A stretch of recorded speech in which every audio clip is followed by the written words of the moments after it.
Hi everyone, good evening and welcome for today's session. So today we are going to start with the component of ethical governance, the topic of ethical governance, which is associated with so many important sub dimensions from where questions are asked. So did you go through the material that has been uploaded? Did you see that other than like the notes pertaining to emotional intelligence, there is the segment pertaining to probity in governance and ethics in public administration has been uploaded. So did you go through the notes related to ethics in public administration? Did you notice that? Okay. So if you will be downloading ethics in public administration, it is then that you will be able to see what is going to be taught today onward. Okay. Just cross this possibility of ethics in public administration. When you don't download it, just see that inside the notes is the same. In early morning, there was a glitch. The topic said ethics in public administration, and when students opened it, there was the notes of emotional intelligence uploaded yet again. I requested for a check. So I hope the content is related to ethics in public administration. Have you downloaded and cross checked it, all of you? Yes. So good evening, all of you who are wishing, and welcome all of you as we are moving ahead with it. Yes, you've checked it. All right, Payal. It is the same. Glad to know that. So, with respect to this, when we are heading to the component of ethics in rules, regulations, laws with respect to a source of ethics in governance, this is a topic which we have already reflected earlier. If you can recall, we reflected upon this given subtopic very briefly when we were connecting with ethics and law. When I was discussing that there can be issues which can be ethical but illegal, and there can be issues which are legal but unethical. Can you recall that, all of you? Can you discuss that? SME, please support Anjali, because that has been discussed in great detail yesterday from the perspective of a lot of thinkers also. I connected it. So my image is not visible. Well, Varsha and Basit, if you can just again log in once again. Yes, Abhishek, very good. It is associated with Salt March. So Salt March was illegal but ethical. And how about something being legal but unethical? Can you recall the image that I had posted?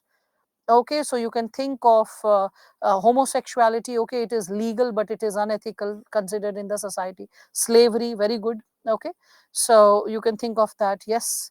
Okay, all right, fine. So we will be reflecting upon the co-relationship this time more exhaustively when we are discussing about this given subsegment. So law and conscience, these are the two sources which are guiding human beings with respect to their actions, how they ought to behave. Okay, so action is guided by law and conscience. There is a difference between the two. Law is associated with external locus of control when we speak of it, right? And when we are talking about conscience, then conscience is associated with internal locus of control, because it is giving from within the idea of right and wrong. It is giving from within what ought to be followed at all given, like we can say, time periods when we are discussing about this. So with respect to law and conscience, when we are talking about how they are inspiring us, how they are shaping and designing our choices, how it is determining our possibilities, we all can reflect upon the given sub dimension, that how law and conscience is continually shaping our paradigms, our possibilities, on the basis of which we can see that we get an idea of what is right, what is wrong, what is good, what is evil, and that is how we all tend to connect with the possibilities of it. Only video, okay, not, it is getting stuck. Okay, all right, I'll refresh once again. I hope all of you can at least hear. You were able to hear. I'm just refreshing it. Is it fine now, people? Is it better? A while goes erratic. Though we have an exclusive line, means no one shares this LAN cable. Like so many issues are going on. At least we are able to run the session smoothly. That is something which we can bless for. So that's the issue. It is again getting stuck. I don't know how to fix the issue. So it's fine. Okay, so let us just cope up with what is happening. I cannot do anything other than refreshing. I'm just refreshing the system. So I was discussing about law and conscience, right? So I was discussing about how law sources of action, two sources of our action, and how law is associated with external locus of control and conscience is related to internal locus of control. So law is by then an outside actor, like it is coerced from outside, like the judge, the court of law, right? And when we are speaking of this given subdimension related to conscience, so conscience is within you, where you're within, like your voice from within. It is, that's why it is called like the inner voice, the sixth sense, the intuition, the gut feeling. All right, so that's what we can connect it with. So law is used in ethics and is different from the notion of law in physics. Okay, when we are talking about law over here in ethics, it has to deal with moral connotation. It has not to deal with the connotation which you understand, like law in physics and law in chemistry. So any natural science, when it discusses about law, it is about a universal principle. Here we are not dealing it with universal principle, we are dealing it with the moral connotation. So the word lex, that is coming from the Latin word law and from Latin word ligare, we can see it, which means to bind. Okay, so to bind, and that is something which is inducing the possibility of, we can say, the restraints which are imposed upon us, that how we need to act. It is something which is imposing obligation, like how we ought to behave, how we ought to do, how we ought to live. So that is associated with an obligation. And when we further move ahead beyond obligation, we all can see that it is something which is also like helping us to conform to our human nature.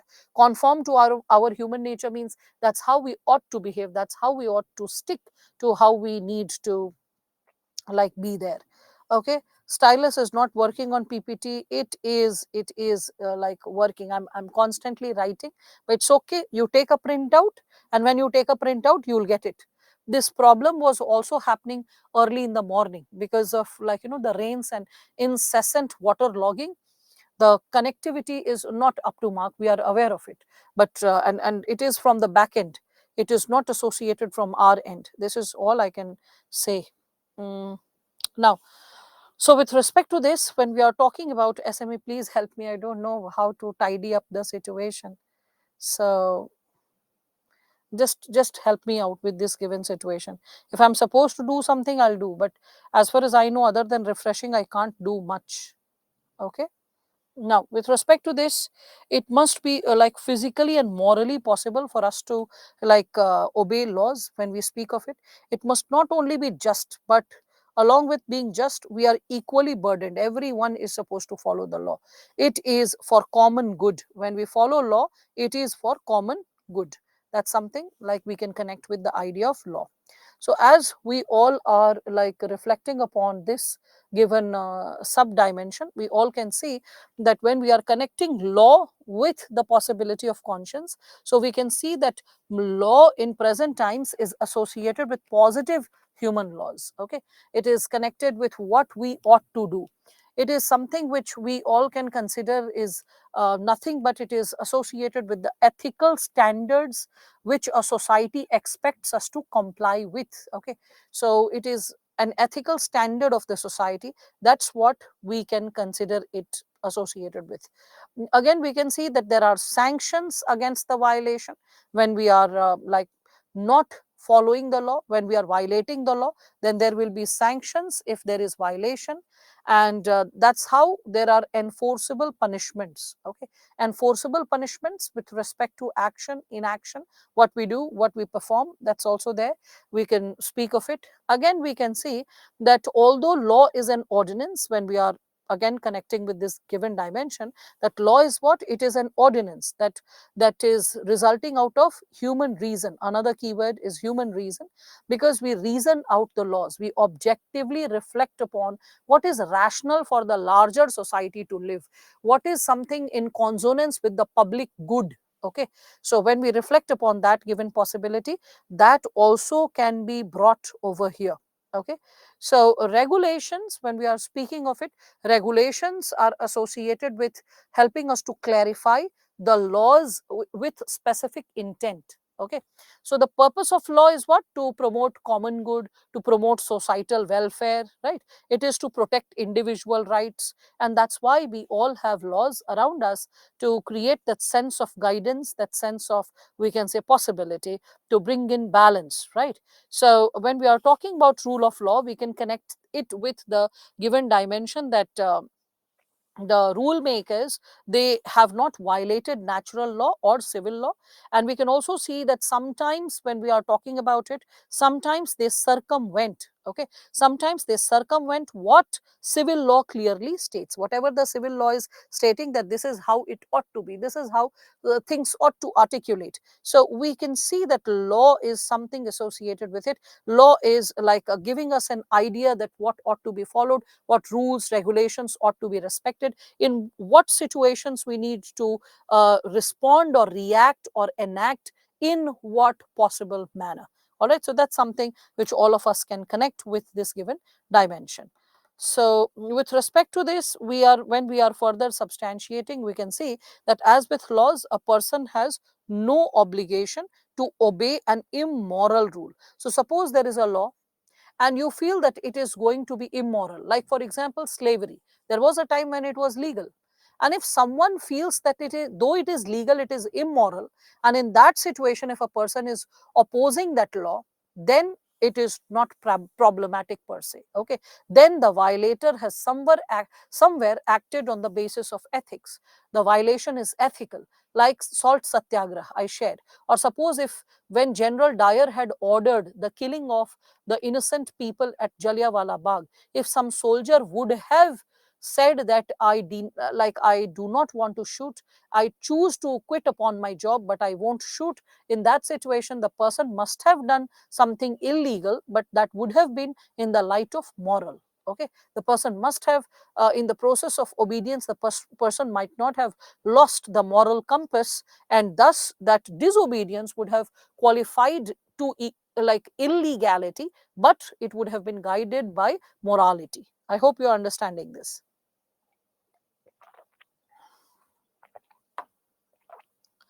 Okay, so I hope you all are understanding this given dimension. Okay, so Sargun, your question yet needs to reflect.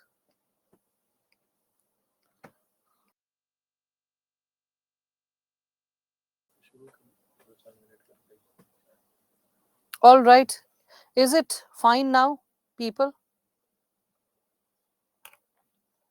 Yes, okay. All right, thank you for the information, people. Oh, I am getting bored repeating the same thing on the loop thrice. All right, fine. I'll try to bring in the context once again because it's essential for all of you. So, I was distinguishing between law and conscience.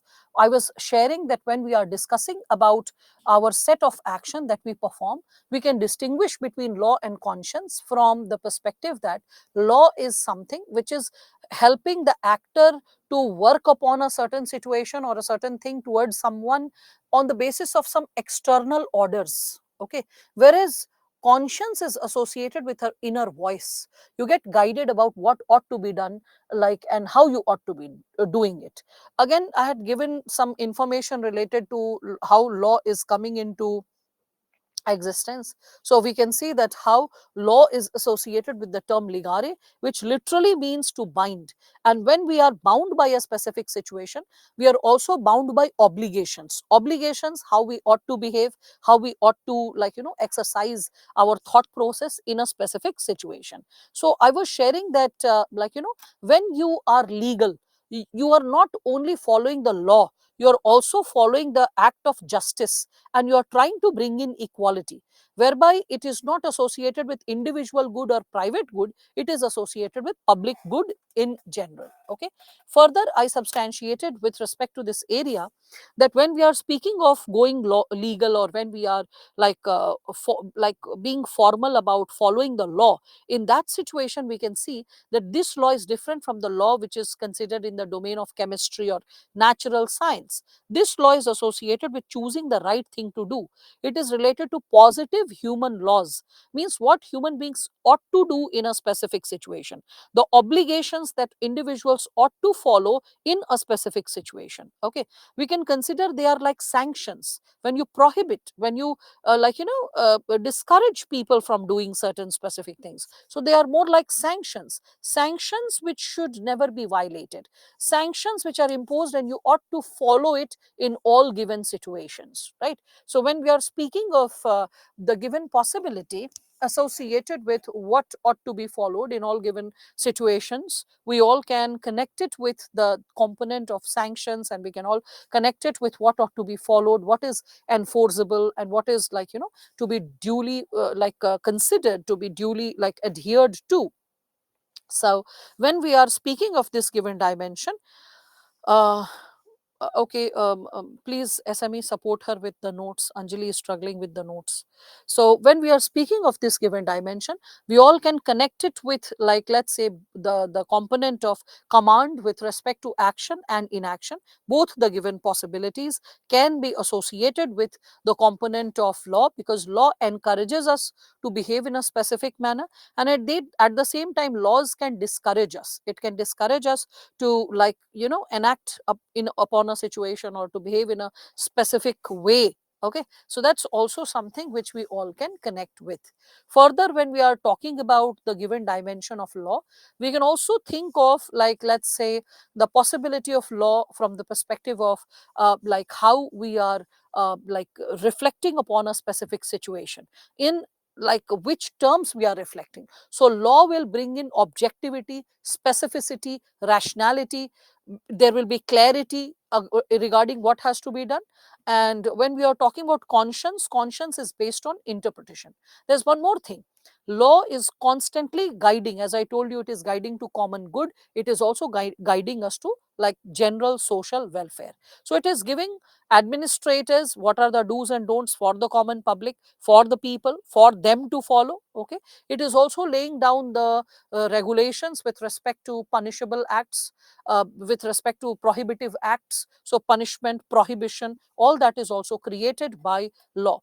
Again, we can understand, last but not the least, I said this given statement that violators may have acted ethically. And when we say that violators who have acted, like, let's say, ethically, but they have violated any law, in that situation the person has no obligation to obey an immoral rule. Like, we can consider salt satyagraha.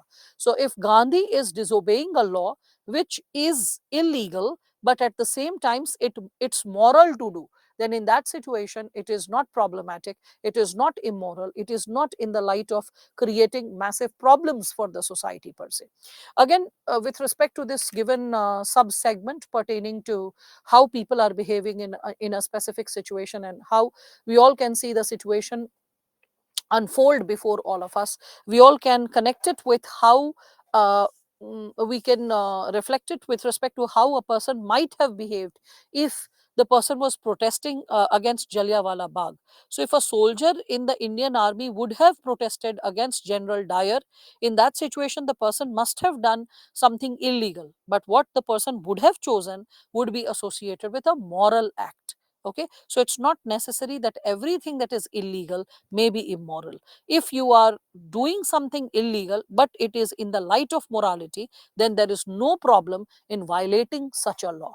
Okay, after reflecting upon this given segment, I said that it is virtually impossible for any human being to know all the laws. It is possible that people are not really aware about all possible laws. So we need to see laws from the deontological and teleological perspectives as well. When we speak of teleological perspective, all of you know that teleology is associated with, we can say, ends based approach or goals based approach. So ends or goals oriented approach means when you are focusing that what goal you have to achieve. So from law or with the usage of law, what is the goal that we aspire to achieve? So with the law, what we aspire to achieve truly, if we reflect upon it, it is the human values, the broader human values that we aspire to achieve via law when we are following the law.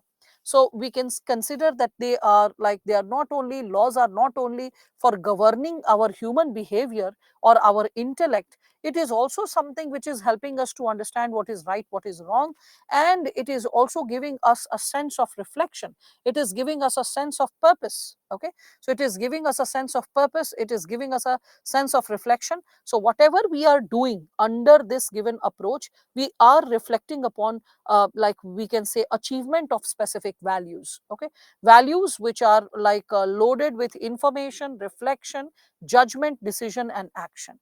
These are the criterias on the basis of which we can consider if a law is based on specific values or not, if a law is like ethical or not, if the law has to be like followed by, or one should abide by it in all circumstances. Okay, so mistake of fact is pardonable, but mistake of law, yeah, exactly. Mistake of fact is pardonable, but mistake of law, if the law itself is unethical, then in that situation, Prashant, it is suggested that it is not something which is unethical that you have done. As I said, that if someone is exercising slavery, and slavery is legal, but in that situation, if someone opposes that, I do not want to get into sale and purchase of human beings, and what you are doing is unethical, then in that situation, what the person is talking about is illegal, but it is in the light of ethics. So there's nothing wrong while dealing with it. Okay, so I hope you are getting clarity regarding it. So why do we have due process of law?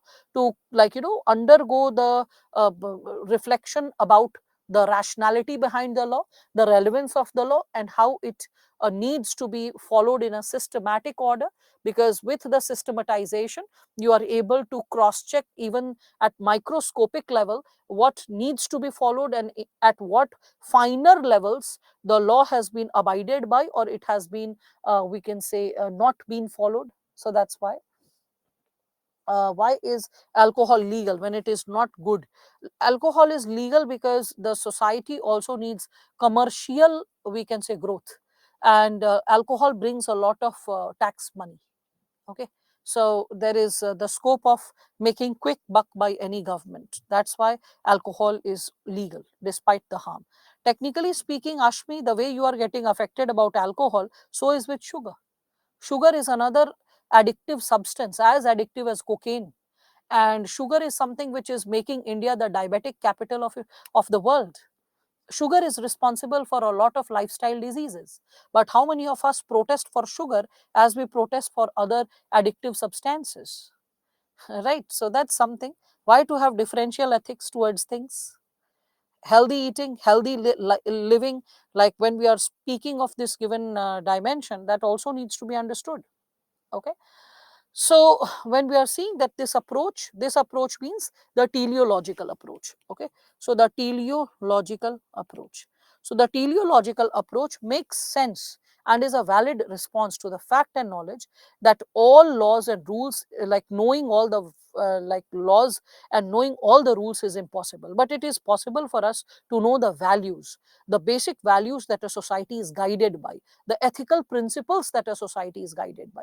If we are guided by those ethical principles and values, there will be a high chance that we won't be unknowingly also violating upon a law. That's what it is saying. All right. So with respect to this, but sugar have no large scale substitution. We do have Labdhi. Sugar has a massive large scale substitution. You can just check out what are the substitutes to sugar which are naturally available and which we are into eating. And like for example, shakkar is one thing whereby you are, yes, jaggery is also there, shakkar is also there, mishri is also there, and those possibilities can also be incorporated. Anyway, so we are when we are discussing about it, no, not saccharine. Saccharine can decrease the bone density, Abhishek, and it is very harmful. So any saccharine loaded chewing gums, like those spearmint gums and this and that, they look very cool, but if you see that it is sugar free, just see what is added as a substitute for sugar. If it is like saccharine, no, it's poisonous, it's sheer poison. So yes, there is stevia, and stevia leaves are, or stevia is one of the most healthiest alternatives to like making the drink or making the food like sweet. So that's there. Varman, you should have attended all the sessions properly with respect to understanding deontology and teleology, though I'll be explaining what is deontology. So everyone can understand that with respect to this. Yes, aspartame also, another problem. Aspartame is there in one of the candies. I don't know which candy. I had purchased it, and my cousin was like, "You feel it's healthy?" I was like, "Yeah, there's no sugar." It's like, notice very carefully, there's aspartame, and aspartame is cancer causing substance. So, yeah, true, that's there, and it is also like carcinogenic. All right, fine. Diet Coke.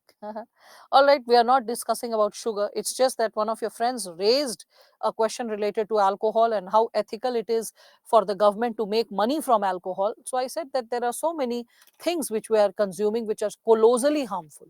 And the government is making a lot of money. It is employing a lot of people related to these sectors. That's why tobacco also, the component of tobacco was also debated. I remember when we were discussing about drug abuse and alcoholism in one of the earlier social issues classes. Earlier means it is associated with the like the old syllabus. So at that time, when ethics was introduced, so one of the students clubbed this question of ethics and connected it with this given topic, and then had asked related to this drug abuse and tobacco consumption, that when this is there, why is government selling all these products, even all this pan masala, Vimal pan masala and all that? Why is it being sold? And this 1 rupee or 2 rupee pouches, they are sheer poison. Then why is it consumed so heavily? How come it is permissible? You see how much money these pan masala companies are making, crores of rupees. You won't be able to imagine the kind of bungalows that they have, the kind of property that they have. So yes, it is like imposing sin tax and like gaining money. True, I accept that. All right, so that's what all of us can connect with. That's why alcohol is not under GST. Yo, but you do pay taxes with respect to other segment of it. If purchase and sale of human is immoral, then why trading of animals is not immoral? Because we don't impose the same laws on animals as that of human beings. Animals have been considered to be assisting human affairs, human activities over the time period, over the history, and they continue to assist even today, especially in agrarian societies, in agrarian economies. So once you start talking about animal rights, then you'll have to talk about pisciculture, sericulture, and various are such, we can say, cultivable activities which are associated with economy and food, and then it will create a lot of challenge as per what ought to be lived. All right. Anyway, with respect to this, when we are further moving ahead with the deontological approach, so deontology is duty based. So duty or means based approach. Okay. So duty based or means based approach. So when we are speaking of deontology, so deontology is focusing on what? So it is focusing on, we can see, laws and rules. It is associated with principal guidance for public administration on morality, and we recognize laws and rules, regulations are insufficient. They are insufficient because without conscience, we won't be able to understand the rationale behind a law, that why a law ought to be followed. What is the, we can say, relevance of following a law in totality? So now we need to examine conscience as a mechanism for deciding what is right, what is wrong. So when you focus upon the purpose, why to follow a law?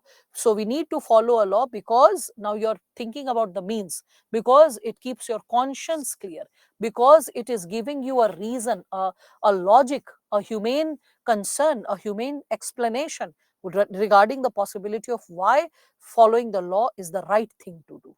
Okay, so that is associated with why. And uh, teleology is associated with what is achieved. So what is achieved is teleology, and why to follow is associated with deontology. So the path, the means is deontology, the goal is associated with teleology. All right. Now So with respect to this, when we further move ahead, we can reflect upon conflict between law and ethics. So law and ethics, though I have discussed this given segment, we need to understand that it is the conflict is arising. So this conflict arises, okay, arises when conditions, when conditions under which laws become ethics, or under which ethics becomes laws, I should say, the opposite way, under which ethics becomes a law is not congenial, is not congenial to transformation. Means it has become a part of the ethics, but legal acceptance is yet to happen. So under such a conflict,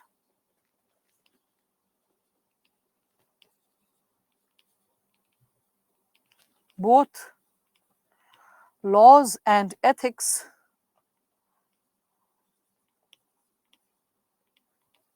can go on the wrong side, can go on the wrong side. All right. So there can be two conditions when it is something is legal but unethical, and second condition can be when something is illegal but ethical, right? So when we are speaking of this component with respect to legal but unethical, so what can be associated with something being legal but unethical? Like let's say something being legal, so we can think of the possibility of death sentence, right? Death sentence. We can speak of legal but unethical. You can think of this temple entry. So example, temple entry at Sabrimala,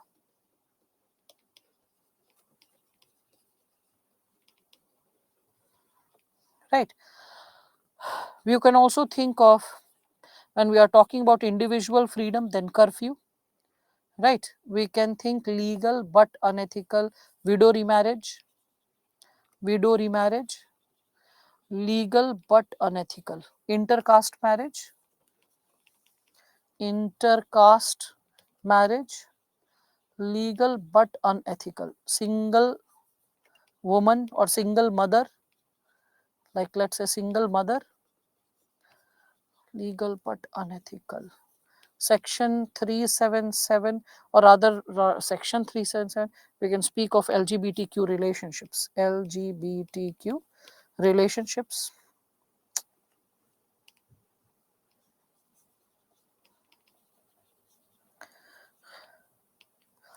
legal but unethical, legal but unethical. Okay, yes, so we can think of these given possibilities. Then we come up with illegal, something which is illegal but it is accepted. Ethical means socially accepted, socially accepted. Okay, socially accepted as per the norms, customs, traditions, and under this component illegal but ethical, for example, you can think of triple talaq, you can think of dowry,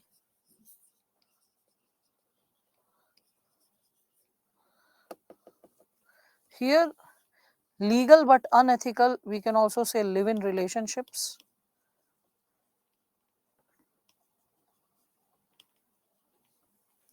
You can also give senicide over here, that is killing the elderly, right? So senicide,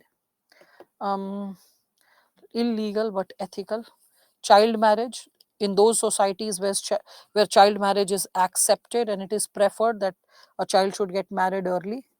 Khap panchayat, which is not legally elected panchayat, which is based on the, we can consider caste politics and caste dynamics of a given region.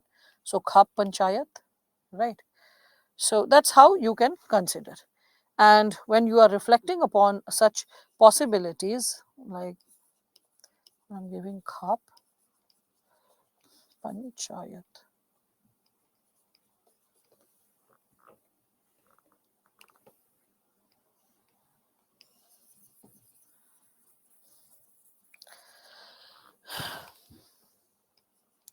So with respect to this, when we are discussing about it, we all can, therefore we can write down, therefore conflict can be detrimental for a society. Conflict between the two can be detrimental for the society. Why? Because when people will be confused, it will lead to anarchy, confusion, unrest. Detrimental for the society, as it may lead to anarchy, unrest, confusion, right? So that's what you can talk about. Yes, you can think of Jallikattu. You can connect it with salt satyagraha. Yes, you can think of examples pertaining to begging. Why temple entry at Sabrimala is unethical? Because Rajan, the society which is following a specific religion, it considers that there are certain rituals that needs to be followed pertaining to different temples. I mean, if you start smearing, like let's say, vermilion, okay, sindoor, on Shivalingam, people will be like, hey, this is wrong. Why? Because different deities have different, we can say, customs, traditions that are followed associated with the deities. So when we have different set of customs and traditions pertaining to different deities, it is that guides us to what is right and to what is wrong and to what principles or possibilities ought to be followed. So in this given situation, when we are talking about the component of ethical and unethical, and when we are elaborating upon this segment, we can think of, like, the deity who is there in this Sabrimala temple. So the deity, you will realize that the deity is, we can consider, is associated with a celibate god. So when the god is celibate, in that situation, the god refrains from getting in touch with women who are in menstrual age and visiting the temple. Okay. In that given possibility, women between, like girls between 10-11 years to 40-45 years are refrained, they are discouraged from visiting that temple, because it can impact their hormones, it can impact their cycle, it can impact their sexual health. And men who are going to visit the temple, even they maintain celibacy a week before visiting the temple. And if they are visiting the trilogy of temples, then they maintain celibacy for almost a month.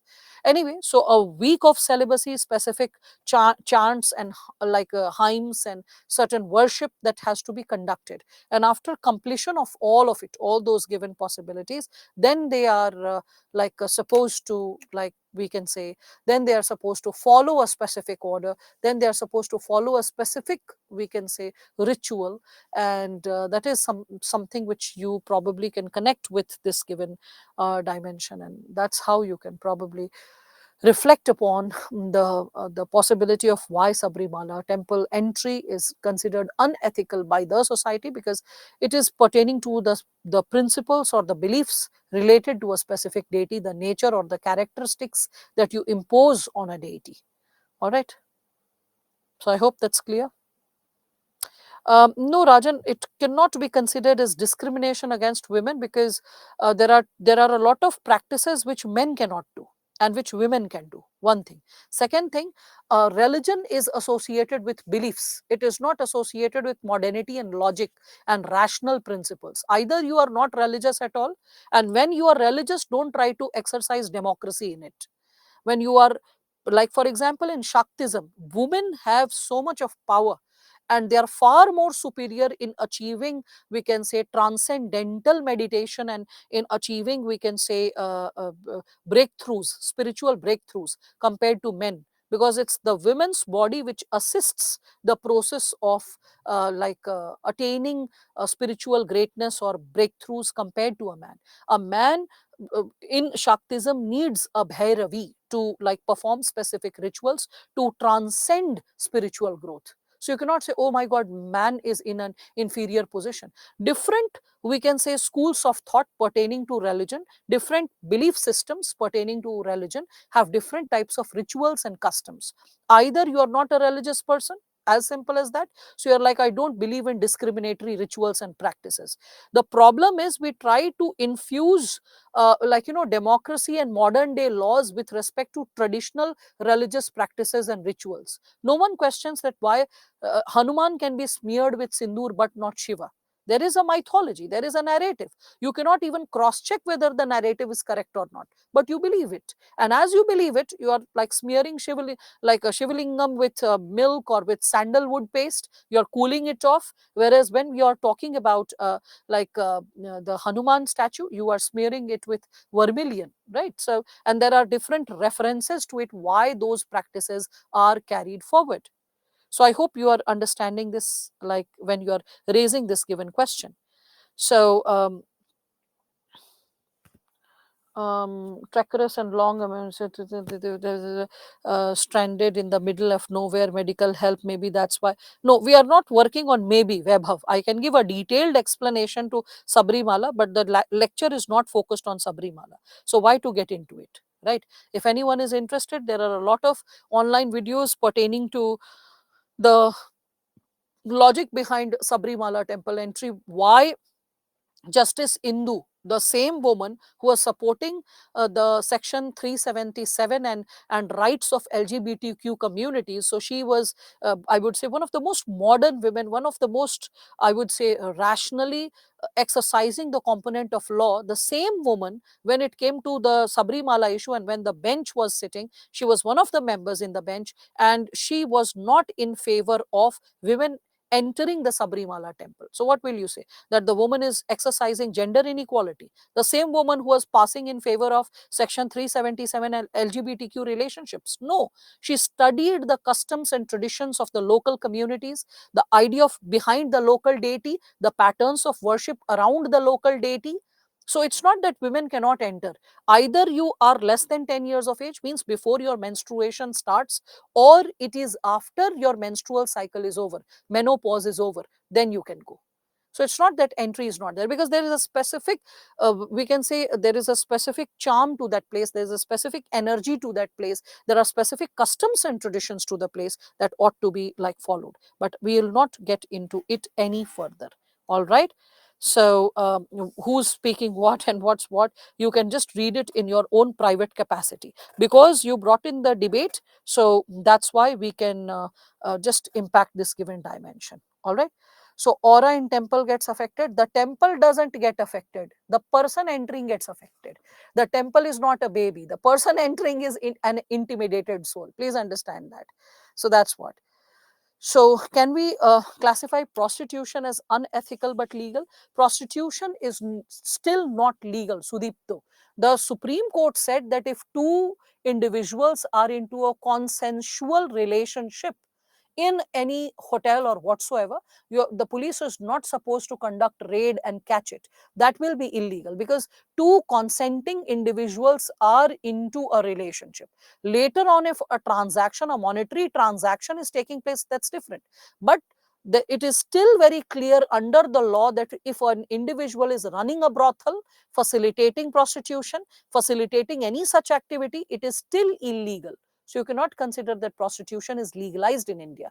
It is consensual relationship taking place in a private place, whether it is a hotel or anything.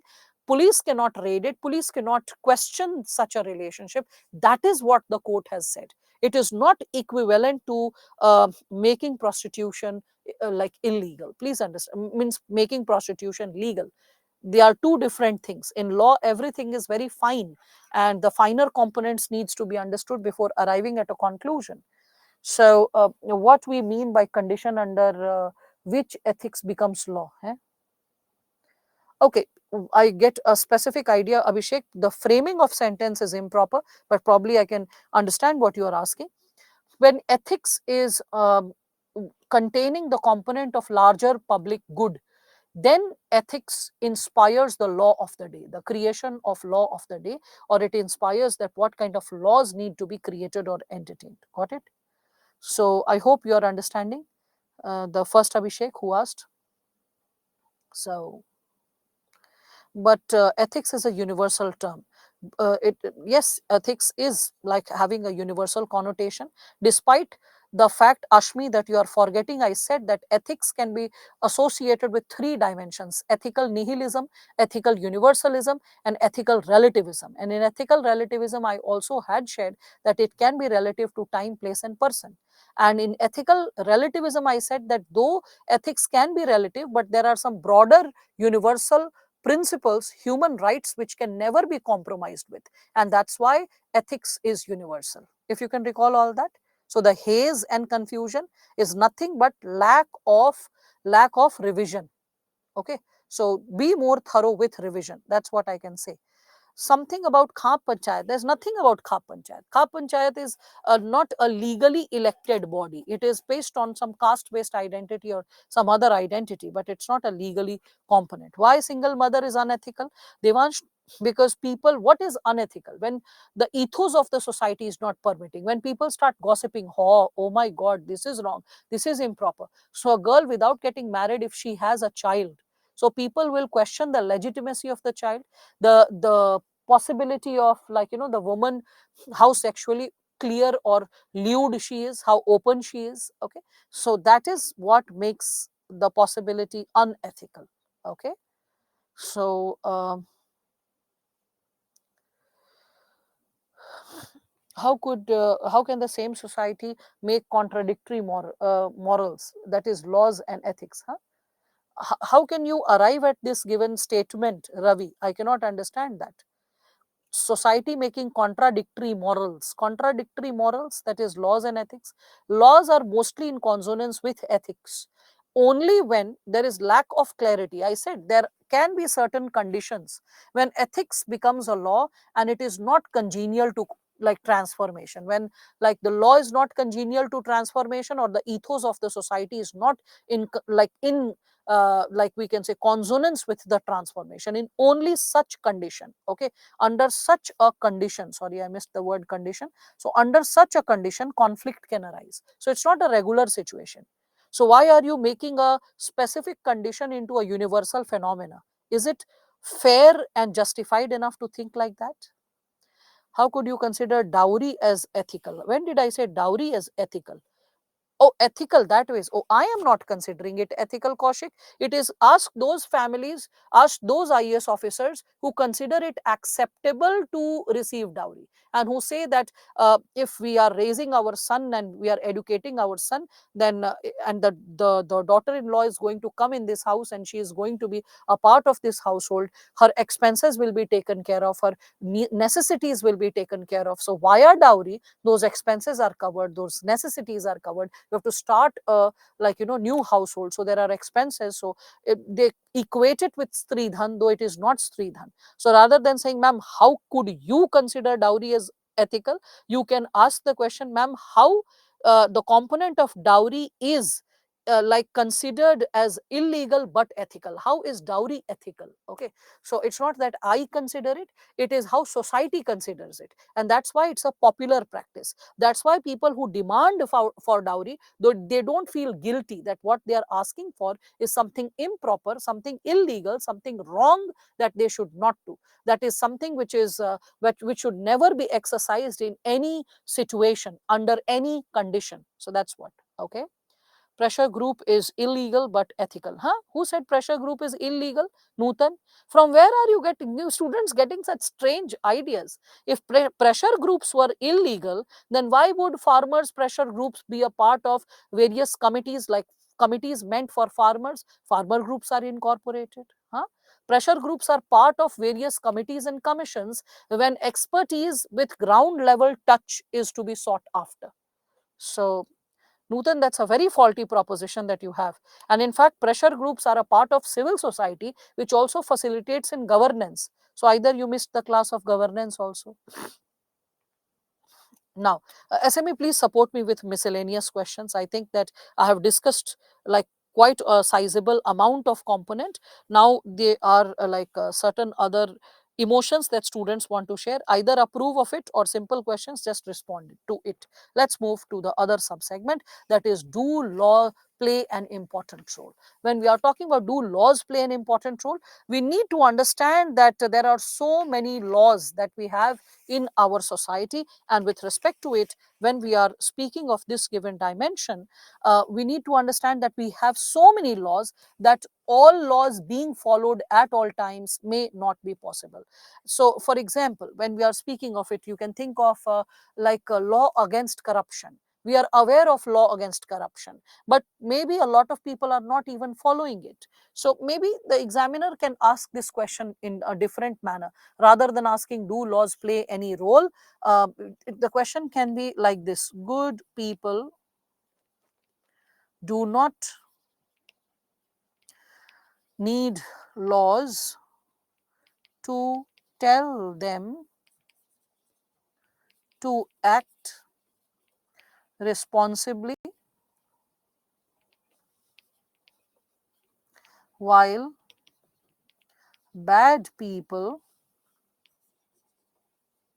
will find a way around the laws, a way around the laws. Okay, explain. If this kind of question is given, then you have to like discuss about like utility of laws, but at the same time you have to discuss that how the utility of laws is to enforce good behavior in the society. Okay, so discuss this given component, utility of laws is to enforce good behavior in society. Okay, but it is criticized. Okay, but it is a criticism of law as a tool for good behavior. Means, do we really need laws to create good behavior? Or we can consider if someone is possessing good behavior, the society or the person does not need laws for it. So for exercising good behavior, you don't need laws. If like when we are speaking of this, I can compare it with this given statement which is said that अगर अच्छा आदमी अच्छा काम करेगा तो कानून की क्या जरूरत है, और बुरा आदमी अगर बुरा काम करेगा तो उसको कानून तोड़ने में कितना वक्त है. Means if a person is good, okay, so the person will be guided by goodness. So why will the person need law? Because guided by goodness, the person will be ethical. And if a person is corruptible, then even if the laws are exist, the person can circumvent, the person can find a loophole, okay, and try to just modify the law in his or her favor, so that the corrupt action can be carried forward. So that's something which all of you can connect with when we are talking about utility of law is to enforce good behavior in society. Okay, so you can connect it with this given possibility, like whereby we are like substantiating the subsegments. So utility of law is to enforce good behavior in the society, but good people are guided by goodness, guided by goodness. So law not necessary for them, law not necessary for them. And when we are talking about illegal, well, like people who are bad, so bad people are guided by corrupt intention, guided by corrupt intention, which cannot necessarily be stopped with law. So which can't be necessarily, which can't be necessarily hindered by law, which can't necessarily be hindered by law when we speak of it. Okay, so just by law, which can't necessarily hindered is creating a negative emotion, wait, whereas it's like the right thing to do, they're following the law. So which can't necessarily be stopped, that It can't necessarily be stopped by law. The person will find a loophole. The person will find a loophole. Yes, restricted can also be used. Okay, so that's there. So here you can think of Dr. Manmohan Singh, like I have discussed Vishweshwaraya, how they were people of high integrity while they were in service. Okay, so you can recall all of them, and then you can recall those people who are proved criminals, proved charges of corruption are there against IS officers. So you can think of them. So just by having law, it's not necessary that we can guide ethical behavior or we can guide the correct kind of behavior. Officers getting caught in drug peddling, officers getting caught in all kinds of crimes, small or big. So you can think of that given dimension. So the question is, are laws helpful? So in that situation, when we are discussing that, are laws really helpful? If someone is asking that in this phase of situation whereby it is ethics or it is conscience which is the true guiding light behind the legal or ethical behavior. So in that situation, you will be talking that like laws can, we can say laws can only enforce minimalist behavior in the long term, in the long run. Okay, so minimalist behavior comma in the long run, ethics, in the long run ethics can prove to be sufficient to guide. Okay, still laws do have utility. So what is the utility of laws when we are discussing about it? So what is the utility of laws? So as I was sharing with you just few minutes back, that they bring clarity in the system, they bring objectivity. Laws are like enforceable because, like they are enforceable, they are easy to understand, easy to understand. They also create deterrence. So create deterrence. Also they inform people about right and wrong, what is right and what is wrong, right? You can also consider that they provide ready-made solutions, so ready-made decisions or solutions. So therefore, what do we need to have? We need to have an integrated approach, an integrated, comprehensive approach towards both, right? Comprehensive approach towards both. Then only we will be able to bring in, we can say, an ethical conduct in society guided by the laws. Okay, so that's also something which we can speak of. Now we head to another core component, that is conscience. Conscience as the source of ethical guidance. So when we are talking about conscience, that what is conscience, we all can understand that conscience, as I was talking with all of you, that in situations of dilemma, when what is right, what is wrong, conscience is the guiding light. It is the voice of the conscience which helps us to arrive at what is correct and what is incorrect, what ought to be followed and what ought to be like done away with. So conscience is like a special act of what? Act of the mind, that is like that has processed the intellect, all the wisdom, all the experiences that we have gained from the past, and the goodness, the idea of goodness and badness, and that is something which has been interpreted by us and that has been passed to us. So when we are talking about conscience from a deontological perspective, then conscience is a judgment. When we speak of it, it is a judgment, it is an act of intellect. Along with that, we can consider that it is an intellectual decision, but somewhere the element of wisdom and emotion is also there. We cannot deny that given process. So conscience, it is different from law. We all understand that. So it is like associated with, we can say, the inner gut feeling. It is something which is creating a possibility of we following a specific act because it is correct. We are focusing on the teleological approach, teleological viewpoint, because we are focusing on the goal. Conscience is focusing on the goal. And what is the goal? To achieve value based action, to like achieve specific social values, not compromise with those social values. Okay, so when a person is, we can consider like guided by conscience, the person is guided by, most of the times guided by the morality of action. Why did I say most of the times? I'll be discussing the crisis of conscience also. So when we are talking about conscience, conscience is on an average giving us the idea about how to enact in a specific situation, which is also guided by morality.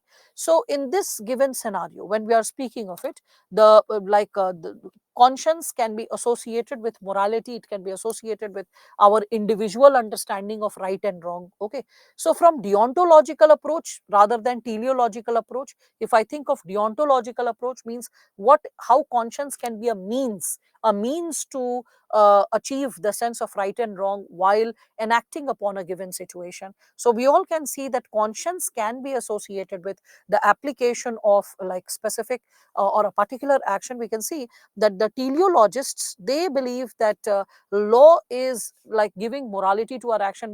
We are focusing on the end goal that we have to attain morality, we have to attain a set of values. Whereas when we are going for a deontological approach, in deontological approach, we are trying to use conscience to reach to a legal action. We are using conscience to reach to a legal action. So you can see in deontological approach, we apply conscience. Conscience is used. It is used for what? Yeah, it's written also. It uses conscience to like apply or to reach a particular action. Whereas when we are talking about teleological perspective, in teleological perspective, we are like using conscience to achieve specific value commitments. So we want to achieve a set of value commitments via conscience, via like exercising the path of conscience. So both the schools of thought, deontological path as well as teleological path, both are associated with bringing like human reason, moral judgment to our action. Okay, so to our action, it is aspiring to bring human reason or moral judgment to our action. Reason in case of deontology, moral judgments in terms of teleology. This is what like both the schools of thought aspire to create. All right, so you have to revise and you'll understand this as I explained. So deontology is associated with the path you follow. So what is the path? Conscience is used as a path to achieve a specific action. So conscience becomes a source. Okay, it becomes a means. And in teleology, what we can understand? So in teleology, we all can see that it is associated with achieving an end, achieving a goal. So via conscience, what is the goal you want to achieve? Value commitments. So from teleological and deontological approaches, we can see it is moral judgments and human reason respectively. All right. So I hope that's clear to all of you. So when we are talking about importance or significance of conscience, so all the keywords, just remember, rather than conscience, the word gut feeling, inner feeling, sixth sense, moral instincts, moral hunch, all these words can be used instead of conscience, and that's perfectly fine, that's perfectly correct. In religious people will call conscience as voice of God. Okay, so it's conscience that is connected to voice of God for them. So there are different names and meanings attached to the term like conscience. So in Latin it is associated with knowledge, and in Greece it is associated with moral awareness when we speak of it. So in short, we can consider that what is conscience. So in short, we can say conscience is a result of, we can say, wisdom plus strong emotion, that this is the right thing to do. We should do this given thing, because if you don't follow your voice of conscience, there is cognitive dissonance, there is a sense of a sense of guilt, a deep sense of guilt. So wisdom, strong emotions, we can also connect it with authoritative voice. Conscience has authoritative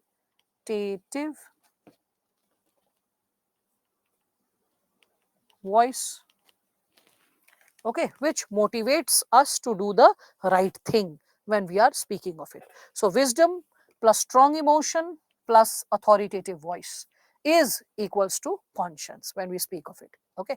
Again, what is the difference between morality and conscience? So you can consider that morality is a part of conscience. Our individual sense of right and wrong is a part of conscience.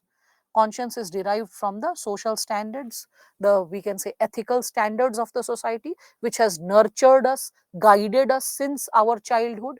In the absence of the society, conscience cannot really develop very profoundly, because it's the patterns of socialization, like, the educational institutions, the kind of parents, the kind of teachers, the kind of environment that we are exposed to, that also builds our inner conscience profoundly. Okay, our sense of right and wrong very profoundly. So it is, conscience can be treated as a tool. It is a tool which is like forcing us, it is motivating us to take the right decision. Conscience can also be to a certain extent inherent. I had given you the example of like a girl being molested or being misbehaved with by a man, and the dog chases the man in the movie hall, and you want the dog to take a bite in that man. So like, oh, just run, run, run, run, bite this man, this fellow is like a molester. So you have the sense of supporting, like, the act of the man getting bitten. Whereas when you are watching the movie from the midst, and you're seeing randomly from a scene whereby a dog is chasing a man, you don't want the man to be bitten. So you are just mentally guiding, oh, just board the bus, do something, just run away, just enter into an alley, enter into someone else's house, lock the door. You start thinking like that. So you want the man to be protected, because we have an inherent sense of right and wrong. We have an innate sense of what ought to happen, what ought not to happen. So that gut feeling is also associated with conscience when we speak of it. And morality is a part of our conscience, as I said. So it is inherent in us. It is, we are born with a specific tendency, a certain tendency of right and wrong. So conscience is inherent, is inherent. Okay, it is inherent. It is also a tendency to decide between right and wrong when we speak of it, right? So it is also an ethical intuition, we can say ethical intuition, and that is coming, and this ethical intuition is coming from what?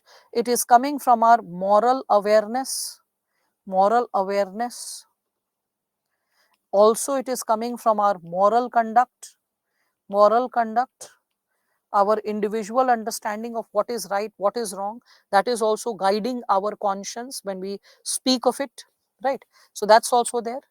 Then further, when we speak of this given dimension, attributes of conscience,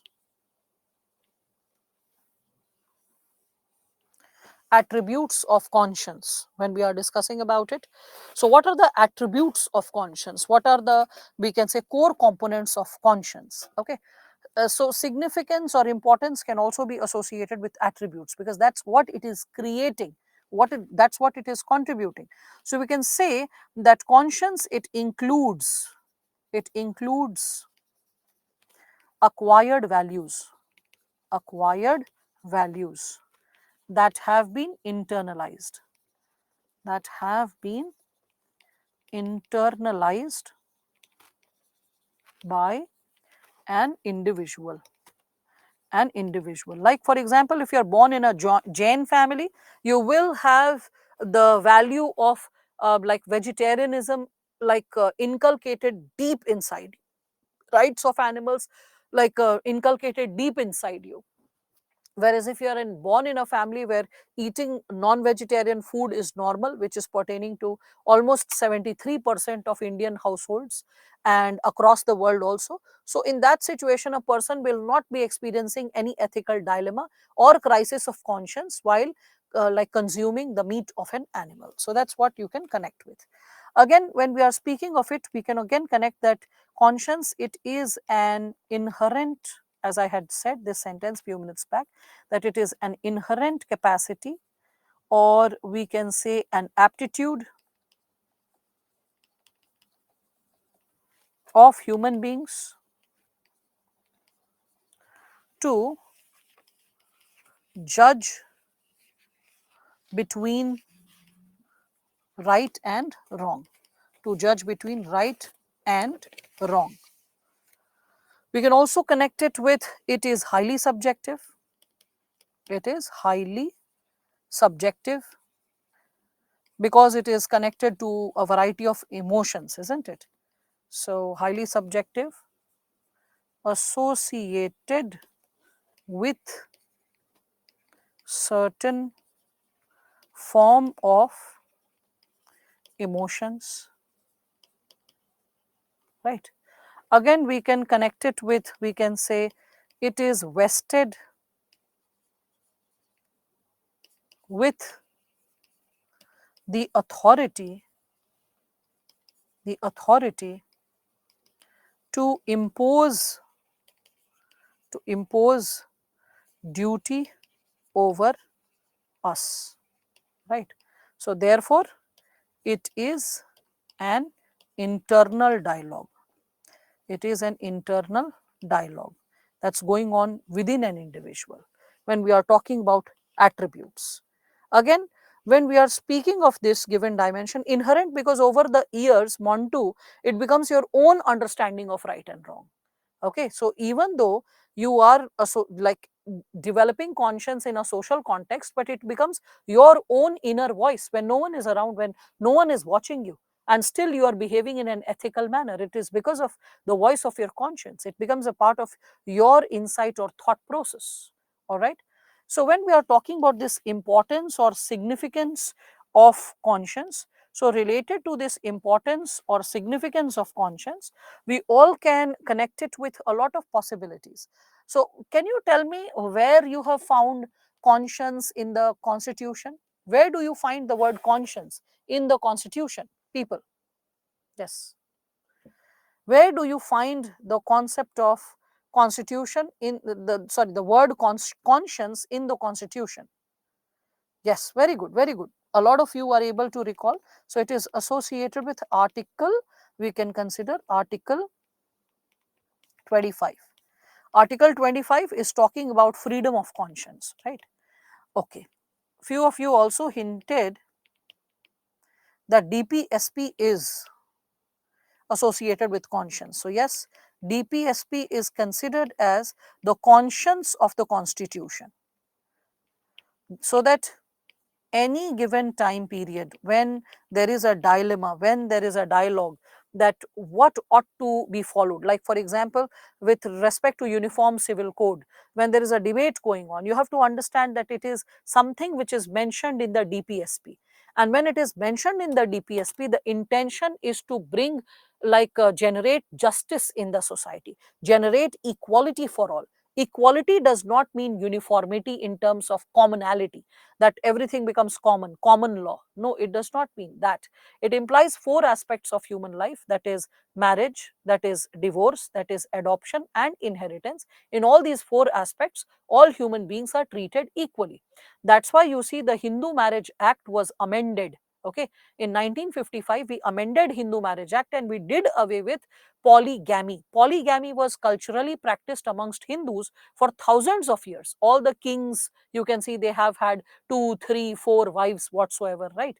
You can see King Dashrath, Ram's father, having 3 wives. That was the bone of contention, if you can see. So you can see that the possibility of polygamy, means multiple partner marriage, was something which was a cultural practice amongst like Hindus, and Hindu Marriage Act was amended. Why? Because it brings gender justice. If a woman cannot have multiple husbands, why should a man have, or same vice versa? Okay, so the very possibility of, we can say, marriage was addressed. In present times, when the marriageable age of a girl is increased, and the Hindus or the Muslims, they get triggered and they say, oh, it is an impact on our personal law. No, dude, it's not about your religion. It's more about the health of the girl. If the girl is getting married at a young age, she will become a mother at young age, and that will lead to maternal mortality or child mortality or malnutrition for the mother and child, or both. Okay, so in that situation, for reflecting upon the good health of the mother, we need to increase the marriageable age. Okay, and that intention led to the legal amendment. It's not about Hindu or Muslim, it is about women's rights. Always remember, it's about women's rights. Triple talaq, you will make a religious issue out of it, but it is about women's rights. Inheritance of property, when the, like, it was considered that mitakshara and daya bhaga law is not followed by the, like, the traditional pattern of Hindu law is not followed while, like, deciding the inheritance of property to the girl child, then it was again said the same thing, that a girl owns the property of her father just by birth, and also ancestral property just by birth. So she has access to, she has the right to exercise her ownership over the property. And when we debate over this given issue, that she can exercise her right over ownership of property, and when we debate or discuss about that given possibility, we all can connect it with a lot of subsegments pertaining to what is like being done, because those Hindus who will protest, oh, like, the girl is not getting, like, the girl is not practicing the traditional practice. Well, it's about human rights. So whether Hindu or Muslim, whether it is associated with divorce or marriage, inheritance, anything, okay, it is, in the end of the day, majority of the times, it is the girl who is suffering. So to bring in justice, to bring in the component of equality, the DPSP holds the component of uniform civil code. The only thing which we need to refrain from is politicizing the issue. Politicizing by, like, any kind of group, any religious group, thumping its own chest or beating its own back and saying that, oh, see, we did this to X religion or Y religion, we have changed their customs related to this thing, tomorrow we are going to convert them, we are going to challenge the religion per se, we are going to disturb their personal laws and ethos. No, that's problematic. That politicization is problematic. UCC is not problematic. The way we play politics around it, that's problematic. If anyone really understands the spirit of UCC, it is guided by justice. It is guided by gender justice primarily. Okay? All right. So, with respect to this, when we are reflecting upon this given dimension, so polity may not give you this insight that UCC is associated with gender justice. It will discuss about the possibility of, like, the components of polity, but broadly speaking, it is about, primarily about gender justice. Again, when we further reflect upon this, we can see Gandhi ji. So Mahatma Gandhi, so he spoke of 7 deadly sins, and in 7 deadly sins, he speaks of pleasure without conscience. Pleasure without conscience. So we need to exercise conscience in all walks of life as we move. You can think of Rousseau, and Rousseau said that conscience helps us to decide between right and wrong.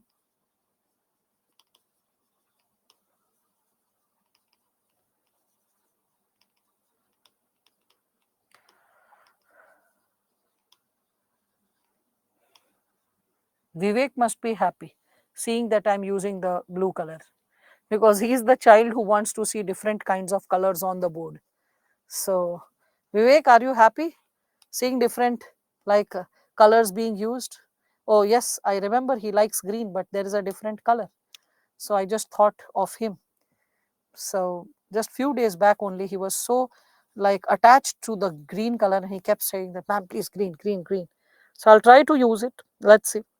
When I'm writing big, I'll use different color. Okay. But when I'm writing little small font, then in that situation, I'll choose not to use any different color other than yellow, because I don't want that printout creates a problem. All right. So Lawrence Kohlberg, he considered conscience as the highest stage of moral development. If you can recall Heinz dilemma, right? So conscience as the highest stage of moral development, right? With respect to this, like, even see, when we talk about Satyug, Treta Yug, Dwapar Yug, what is Satyug? Satyug is when people are guided by conscience at all times in all their acts. So that's what. Again, if you remember the 2016 speech given by Pope Francis, especially when the interview was going on, so Pope Francis, he was asked his opinion regarding LGBTQ relationships, abortion, because by that time it was established that church is highly against LGBTQ relationships and abortion and has spoken vociferously against these practices. So when Pope Francis was interviewed, and when this was asked to him that what is your opinion about LGBTQ relationships or abortion, so he said that these are personal life decisions, and when these are personal life decisions, then they depend on conscience, the conscience of an individual.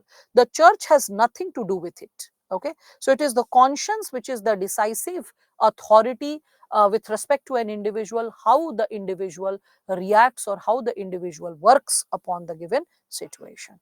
All right, what is written before age? Where is age? It is like something whereby I have to now reflect, age kahan likh diya bhai? So age kahan likha hai? People, they just ask questions randomly, they don't hint which part or where. Stage. Oh, highest stage, Baba, stage. मैं बोली age कहाँ लिख दिया? It is stage. Don't worry, when you take a printout, you'll find it. Okay. My, क्या बोले? Okay, then along with this, you can also think of the presidential election of India. So, presidential elections of 1969. Okay, when Mrs. Gandhi, Indira Gandhi, she gave the urge to listen to vote as per their conscience, vote as per conscience. This was the urge that she made. So it was N. Sanjeeva Reddy and V.V. Giri. So Neelam Sanjeeva Reddy and V.V. Giri were two candidates. So Neelam Sanjeeva Reddy was the candidate of Congress, supported by old congressmen. Those old congressmen, they treated Indira Gandhi, treating her like a dummy doll. So that was the, we can say, the testing floor of Indira Gandhi's power. So Mrs. Gandhi, what she did was that she got into this specific practice whereby she Mrs. Gandhi, what she did was that she got into this uh, specific dimension, that she got this VV Giri as independent candidate for presidential election. And after that, what she did was that she urged the House that please vote as per your conscience. So the moment she said, please vote as per your conscience, and later on VV Giri won also, that established Indira Gandhi's power, her assertiveness, her rule.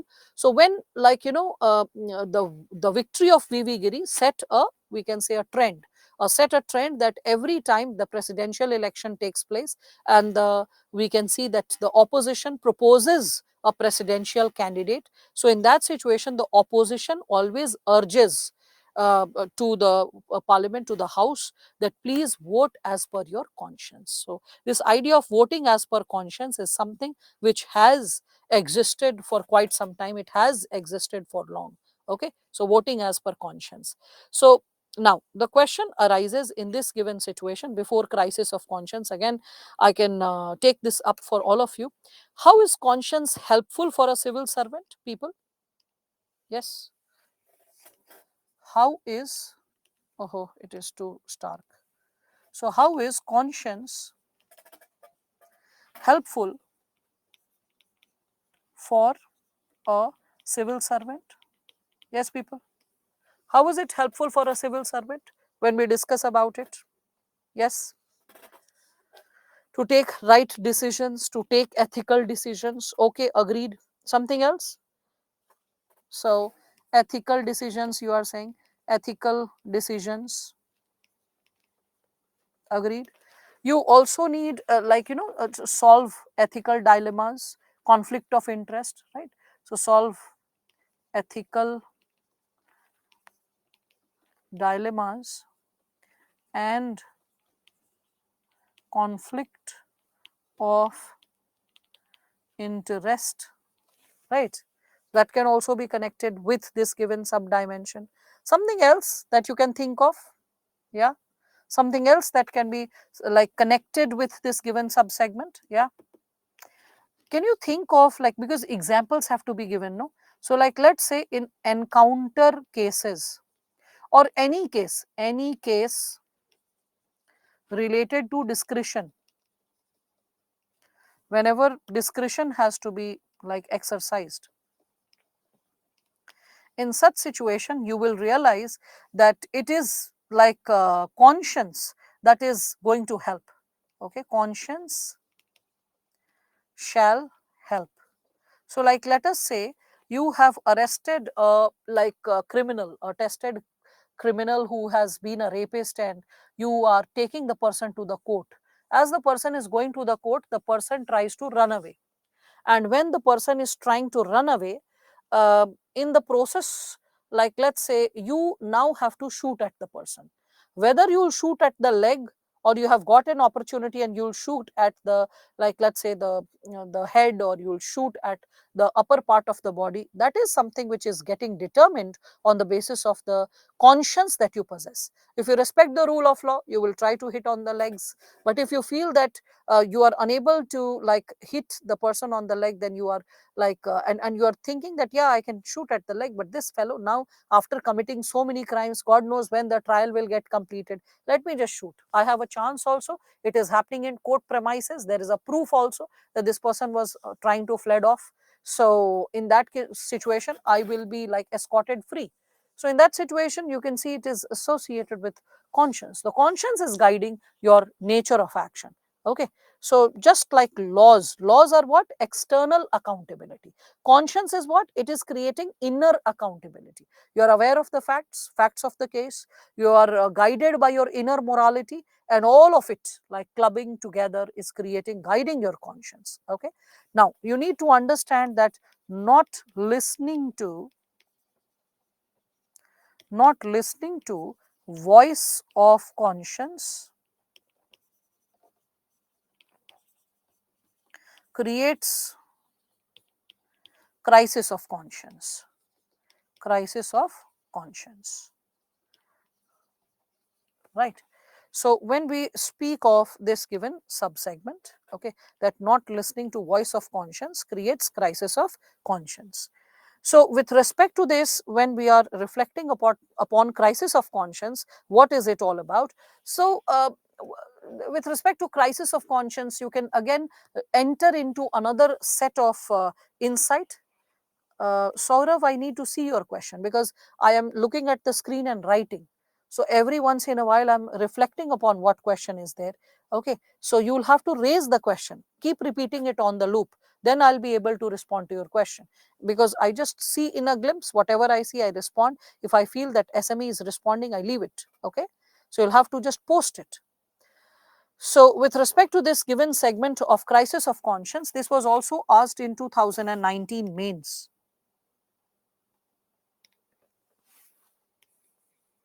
2019 mains question. It was related to crisis of conscience. So when we are talking about crisis of conscience, it is associated with when you are not able to decide what is the right thing to do. That is leading to crisis of conscience. And it is a situation when you have done something and you are aware that what you have done, you have a feeling that it is wrong. So with the feeling that it is wrong, it is unethical, and then what should I do? It is then that crisis of conscience emerges, it surfaces up. Okay, there was also a case study related to this few years back, that you are going for your civil services interview, and your relative has met with a fatal accident. The person is like bleeding profusely with that car accident, and if you are not taking the person immediately to the hospital, the person will die. And at the same time, it's your civil services interview. So what are you going to do? Are you going for the civil services interview, or are you going to save the person? So this is a crisis of conscience, because both are important goals for you. But when it comes to saving a life versus appearing for an interview, it should always be prioritized saving a life, because when you save a life cannot be revived. With respect to exams, interview, you can always revisit the situation. Again, possibilities can become favorable for all of you. So thinking of the given possibility, you have to like respond in the given situation. All right. So again, we can understand. So crisis of conscience, when you are talking about it, you can think of two examples associated with it. So Arjuna, he experienced crisis of conscience during the Mahabharata war. Okay, so Arjuna, before the war started, and it is then that he needed that brushing up of his conscience, whereby Krishna guided him to the right path, that what is the correct thing to do. Similarly, you can think of the example of Bharata in Ramayana, when he is asked to rule. Okay, so when he's asked to rule, then he goes to his brother, because he realizes that his brother is sent to exile because his mother wants her son to rule. So in such a situation, Bharat is ridden by guilt. So he goes to his elder brother Ram and he says that, my dear brother, it is you who shall always rule. So give me your footwear. And he placed the footwear near the throne, and he used to sit underneath, not next to the throne. And then he continued with the governance. He said, in the name of your presence, in the name of your we can say footwear, it will be a symbolic rule at all times. Whatever I decide, it will be associated with the possibility of responding. Saurav, I'm waiting for your question. You did not post the question. I just did not see your question. Can you post your question again, Saurav, if you are there? Right. So, but who knows, next time he or she would not reach the interview stage, and whole life blaming the person.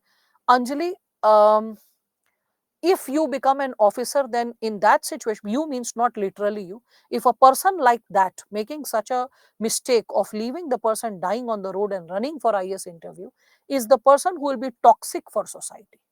Toxic because the person cannot prioritize human life over and above personal interest.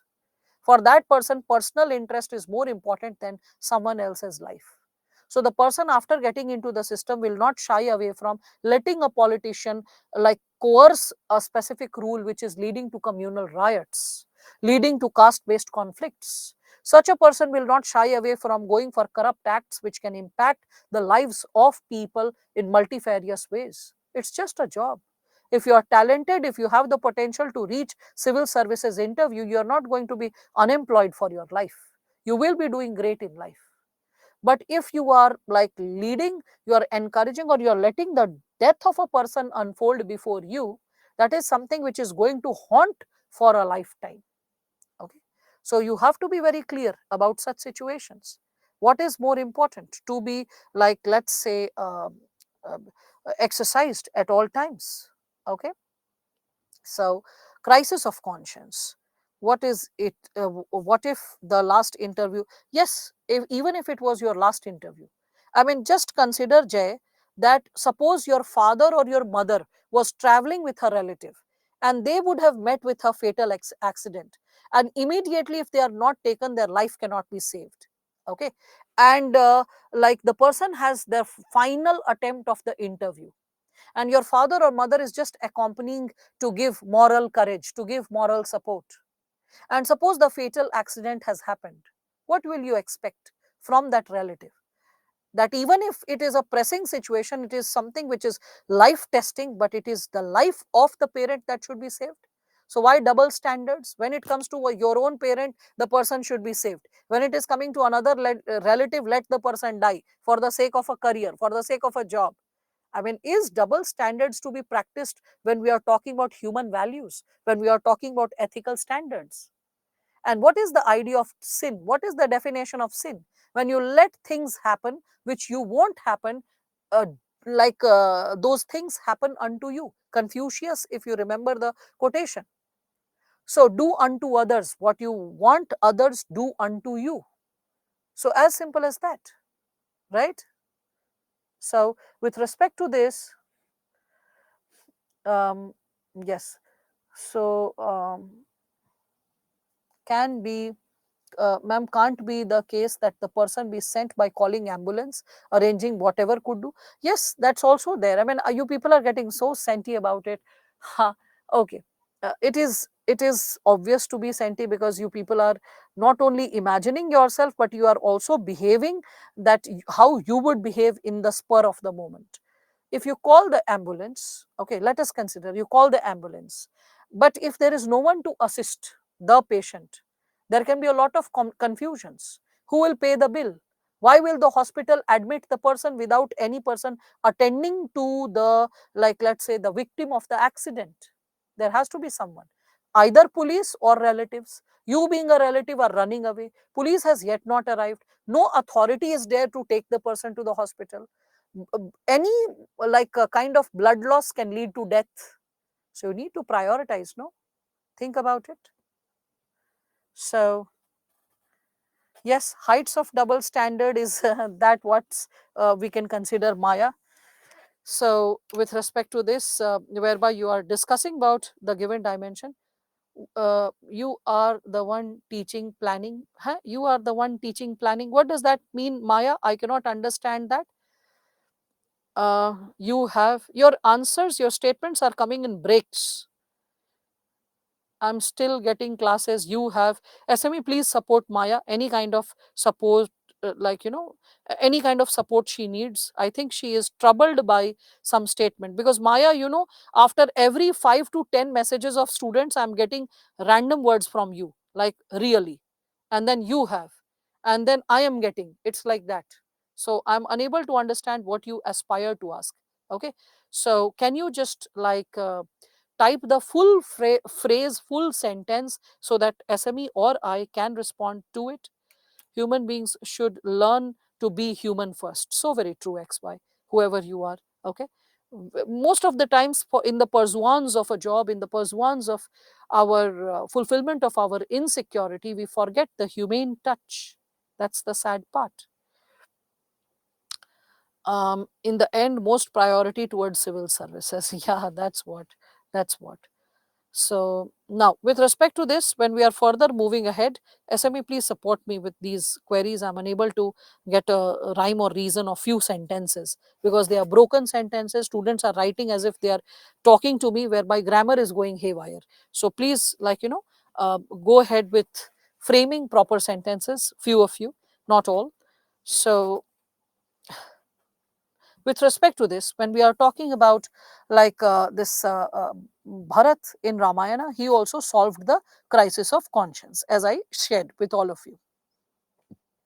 So experiencing crisis of conscience with respect to Rama's exile. Now, so when we are speaking of it, we can connect it with this given segment, that crisis of conscience is a human state. When someone is worrying,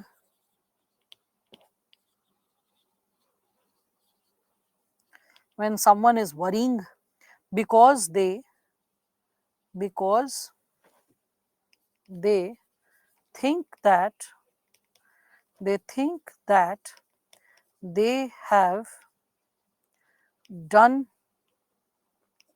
something unfair or morally wrong. They have done something unfair or morally wrong. It also represents a situation in which it is very difficult, it is very difficult to decide what is the right thing to do. Right thing to do. Now the question is, how we can connect it with, like what kind of solution can we connect it with? So how to resolve? How to resolve? With respect to how to resolve, you come up with like certain specific solutions. Talk about Gandhiji's talisman. Okay, so Gandhi's talisman. Remember Gandhi's talisman? Recall the poorest person you have seen in your life whenever you are experiencing an ethical dilemma or crisis of conscience, and ask yourself that how that act which you are experiencing under crisis of conscience, whether it should be done or not, ask yourself whether that act will help that person directly or indirectly in the long run, or any person as such living in such condition, will it help the person? If it will help, go ahead with it. If it won't help, don't do that. Simple. Again, with respect to it, you can think of utilitarian values. So, utilitarian values or utilitarian ideals. So, when we are speaking of utilitarian ideal, we can connect it with maximum good for maximum people. So,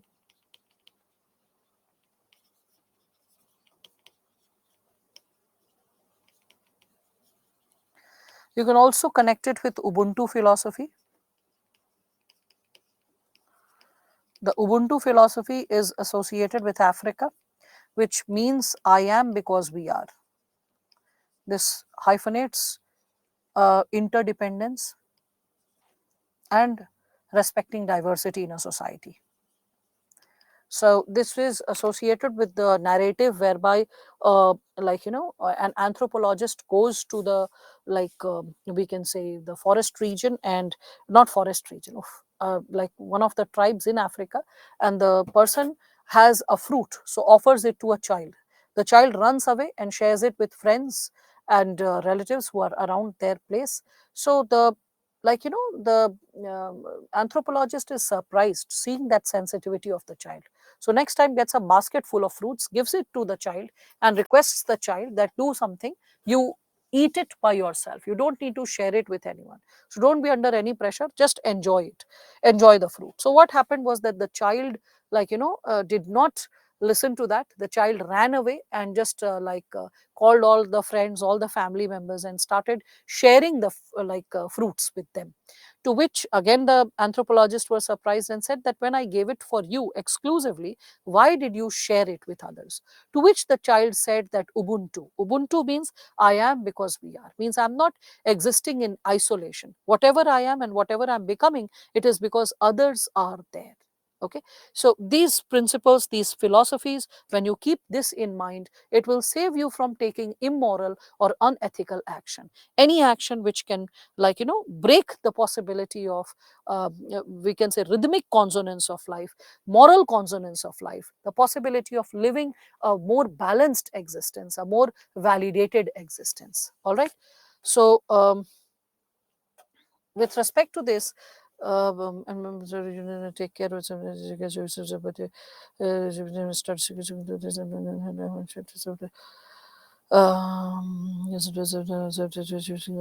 it is creating crisis of conscience, how to deal.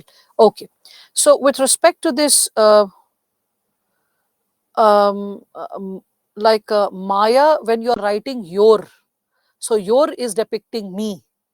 So can you just at least work upon your language? Okay, can you just work upon your language? You are like directly saying things to me, the person who is imparting the component of ethics, GS paper 4, which is a part of UPSC syllabus. Okay, so just work on the language, right? Because you're writing you all the time.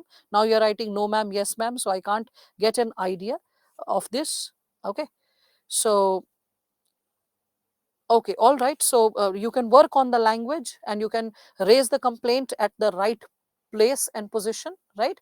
If you want to raise something associated with notes or anything as such, raise it to the management beta. This is not the platform or this is not the place to raise it.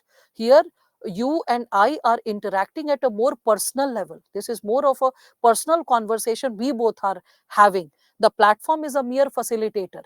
So let us enjoy and celebrate the limited number of hours which is associated with building upon our core concepts, core insights. In the end of the day, this is what is going to help in your selection. And all the other issues which are traumatizing you related to maybe the notes or whatsoever, you can just raise it to the management.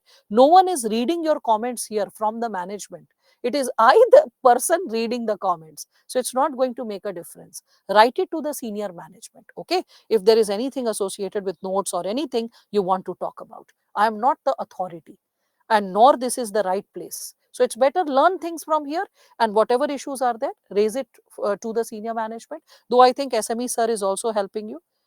Whatever it is, I have no clue whatever you are saying, because I'm telling your message is coming in fragments. SME, please support Okay, please support Maya in whatever way she can be, because there are in between hundreds of messages which are coming in between, and I need to like respond to the core messages as well. Now, as like Anjali, you are talking about this given the possibility associated with what you are experiencing, the crisis of conscience. It's like the timetable management versus how to manage the relationship, what you are undergoing with respect to the problem which I can sense. So in that situation, the crisis of conscience is whether should I, like I should serve the family, or I should like stand for my preparation. So you can always prioritize things, design things, and you can always have an effective conversation. Crisis of conscience occurs when you feel you are doing something wrong. If you're confident that you pursuing your education is the right thing to do, then don't have any guilt about it. Okay, you can always sit and you can counsel. Always remember this thing, that people might be senior to us in different walks of life, but it's not necessary that they always have the right kind of ethos, values, or possibilities. Otherwise, why would the senior generation endorse child marriage? Why would the senior generation practice sati in the past? Why would the senior generation practice a lot of like we can say customs and traditions which may encourage communal emotions, communal sentiments? A child doesn't become communal from birth. The practices pertaining to communalism, it unfolds before all of us in a situation whereby we all can see that the the practices associated with communalism is something which is unfolding before all of us as seniors. The senior citizens or the seniors of the society are guiding us into that emotion. Just day before yesterday only, I was watching that Veer Das's stand up, which was posted on YouTube. So this fellow, his latest stand up, he was a very profound statement that he made in his stand up, that the senior leaders are hungry for power, and for that sake they are exploiting the minds of the younger ones who are getting angered. So anger is roused in the younger one for the sake of hunger for power for the senior one, and the younger one is getting angered, and with the anger is trying to snatch or grab the same power which the senior one is having. Okay, so there is a tussle for power which is going on, and that is something which is leading to all the misguiding. So you need to understand that with due respect to seniors, all seniors, you need to also have a clarity that everything which is coming from the level of seniority may not always be ethically correct, and you can always choose your path which is leading to larger goals, larger values, with respect to, we can consider the possibility of what we are experiencing. All right, so that's what we can consider. Okay, now, so with respect to this given dimension, when we are further substantiating the components pertaining to crisis of conscience, we can also associate it with Angulimal and Buddha's incident, right? Why? Because let us consider, if I'm asking this given question, like let's say, let me check if it is there. No. So, like, let's say if I'm asking this given question, that do psychopaths have crisis of conscience? People, do psychopaths have crisis of conscience? Okay. All right. All right. Now, I alter my question. Think about it. You can pause. You can pause. Think about another question. Do psychopaths have voice of conscience? Do psychopaths have voice of conscience? Psychopath, well, Anjali, they are those people who are into massive crimes, like, serial killers, serial abusers. So that's what. So, do like psychopaths have voice of conscience? Okay, very good, Ashmi. And those students who are able to respond to it. Okay, so when we are speaking of psychopaths, you need to understand that psychopaths, they do have a voice of conscience, but they suppress it when we speak of it. There is nothing like we can consider a person not having voice of conscience. Every person has voice of conscience. Okay, yeah, and because everyone is guided by conscience, like as I like always say that this given thing which I used to hear my grandpa saying, that आत्मा की आवाज मरती नहीं सो जाती है. That is, the voice of conscience does not die. It just gets suppressed. It just goes in a neutral mode. It just goes in a dormant mode. Okay, and that is why when for the first time someone is committing a crime, for the first time when someone is, like, let us say, stealing, or for the first time someone is committing any crime, the person will have palpitation, or like very like we can say heartbeat will go up. There will be problems associated with challenges associated with sweaty palms. There will be challenges associated with how the person is, like, let's say, responding in a specific situation. So the person may palpitate, may shiver, may falter. There will be a possibility that the person may have like a shaky voice. So there will be physiological reactions to how the person is thinking, behaving, or responding. Okay, so when we are talking about the possibility of like voice of conscience, when you commit crime for the first time, there is a very like high voice of conscience. But when you keep committing crime by and by and by, okay, associated with any given issue, you need to understand that with multiple times the crime being committed, what really happens is that the voice of conscience, it starts getting suppressed. So first time a person is killing, the hand is shaking, the person is feeling sweaty, getting like like nightmares at night after the kill. But after like committing the crime, if the person is on a rampage day after day, the person is constantly shooting different people, so over the time period the person will not have any form of guilt. And it means the suppressed voice of conscience will not lead to any form of immediate guilt, which is leading to shaking hands and sweaty palms or sweaty forehead, or any kind of we can say nightmarish existence. That won't happen. So when we are speaking of this given dimension, one needs to be very like much aware that this voice of conscience is always present in all human beings. It is more associated with, we can consider, the issue is more associated with what kind of interventions can be further carried forward. All right, so you can be like associated with this given dimension. No, not enjoy per se, but we can consider the idea of guilt starts getting suppressed.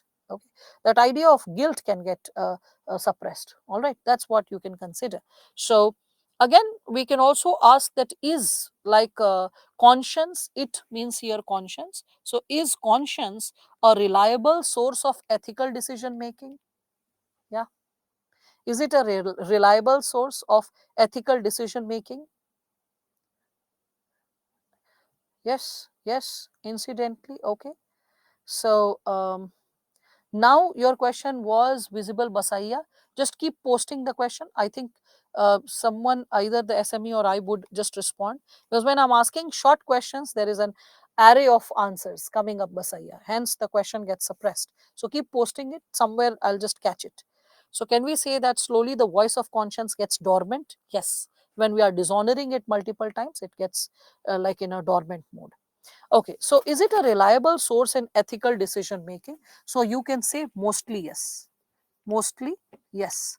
But at the same time, it depends. Okay, it depends on the wisdom that you possess. It depends on the wisdom you possess. Okay, if a person is knowledgeable, if a person is knowledgeable or informed, then the person can be guided to the right direction, right? Then the person can be guided to the right direction. But okay, but if the person is not well informed, but if there is lack of information, in that situation, what will happen? Misguided communication or misguided conscience, misguided conscience. So that is something which you can connect with. We can consider like Arjuna before the war, as I was sharing with all of you. So before war, and Krishna guided him. Similarly, you can think of Nehru. when he trusted Chinese wholeheartedly. Okay, so he was himself a positive person. He was himself like having an optimistic outlook. So with a positive person with optimistic outlook, he could not smell the cheating of the Chinese premier. Okay, so that's how we can see that that led to the cheating, and which led to we can say the Chinese aggression. So when you are always guided by good faith and not the facts of the case, and someone else manipulates the facts of the case in his or her favor, in that situation, the country has to pay the cost. So that's what you can consider. Yes, Bose trusted Japanese forces. You can connect with that as well. This is what Socrates quoted. What Socrates quoted? Okay, so maybe Anjan, you have shared something that just moved ahead. So when we are in the conflict between the heart and the brain, follow your heart. Yes, yes, Devansh, that's there. Again, we are when we are talking about it, we can also, I can give you an example of Discovery Channel. Like with respect to this Discovery Channel, we all can see that, like let us consider a tiger is catching a deer. Now, different individuals can respond differently. Suppose the deer is a mother and the child, like she just pushes her child to run away. As the child starts running away, the mother stops. Let the tiger hunt her. And with like stone cold eyes, she is like looking at her child with firm eyes, not stone cold, I should say, with firm eyes. She is looking at her child like fleeing off. At the same time, she is just letting the like tiger devour. So a lot of people will be like saddened by seeing that. They're like, oh my god, this is so disturbing. Suppose a buffalo, a male buffalo comes and starts hitting the tiger, and the deer is able to escape, elope. Everyone will be like clapping hands. Wow, very good, this is what should have happened. Now, the thing is, we do not understand that our conscience is not something which is like guarding the nature or something which is guiding the nature. Nature has its own law. The herbivorous will be consumed by the carnivorous. And the carnivorous, if they do not consume the herbivorous, they cannot survive. Herbivorous also needs to be consumed by the carnivorous so that the green patch is maintained. Greenery is left. Otherwise, massive deforestation can happen and siltation of rivers can happen, which can lead to inundation and floods. So there has to be a balance which nature is maintaining. Neither the running of the deer is wrong, nor the running of the tiger is wrong. Both are running for their lives. The tiger is running behind the deer to survive, or for its own survival, and the deer is also running for its own survival. Attaching emotions or values to that specific natural act, okay, is unnecessary. So when we are talking about conscience, you can connect conscience with, so like let's say if you are talking about conscience, you can connect it with rationalism, like reason, as I said. So reason, that is rationalism. You can connect it with, so conscience is a balance of reason, evidence. Evidence, in other words, can be connected with empiricism, and we can also connect it with sentimentalism, like emotions. So we can connect it with emotions, that is sentimentalism. So sentimentalism, rationalism, and empiricism, all the three clubbed together leads to conscience. So conscience is something which is generating or it is creating balance. Okay. So with respect to that, that's what we can consider. So SME, thank you for all the support that you are extending. It means a lot. Please keep supporting me with respect to these segments. Now, so ma'am, what is national conscience when you are associated with the idea of nation state? Can subjectivity in conscience cause problems? Yes, I was discussing that just few minutes back, Ashmi. Read the slide. There are so many traitors during freedom movement. What about their conscience? Their conscience was guided by the politics of the day rather than the ideals of the future. Okay, so case of women entering Haji Ali Dargah falls under which category? Well, I mean, under which category? What category? It's just that they just enter the Haji Ali Dargah, and what's the harm in going to Haji Ali's place? So and people have been visiting the dargah for years together. I remember way back 2008 or so, when I went to Mumbai, even I have visited the dargah. So what's the harm in that? So there were so many traitors during our freedom movement. Ye to ho gaya. And now I'm not able to see enough questions. Okay. Is conscience and consciousness relatable? Consciousness is awareness. Conscience is the guiding principles which are inert in nature, which are based on strong emotions, our sense of right and wrong, and which guides us with what is right, what is wrong. Okay. So that's what. So what is the spelling after evidence? Empiricism. Okay. Empiricism. Fine. All right then. So let us take a break and let us be back. So it is 7:02. Let us take a 15 minutes break and be back.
I actually went outside with the mic in my pocket. So I just like forgot to switch on the mic. My bad. I'm really sorry. Okay, so I said that in types of conscience, this is something which is like to be read by you, like as homework.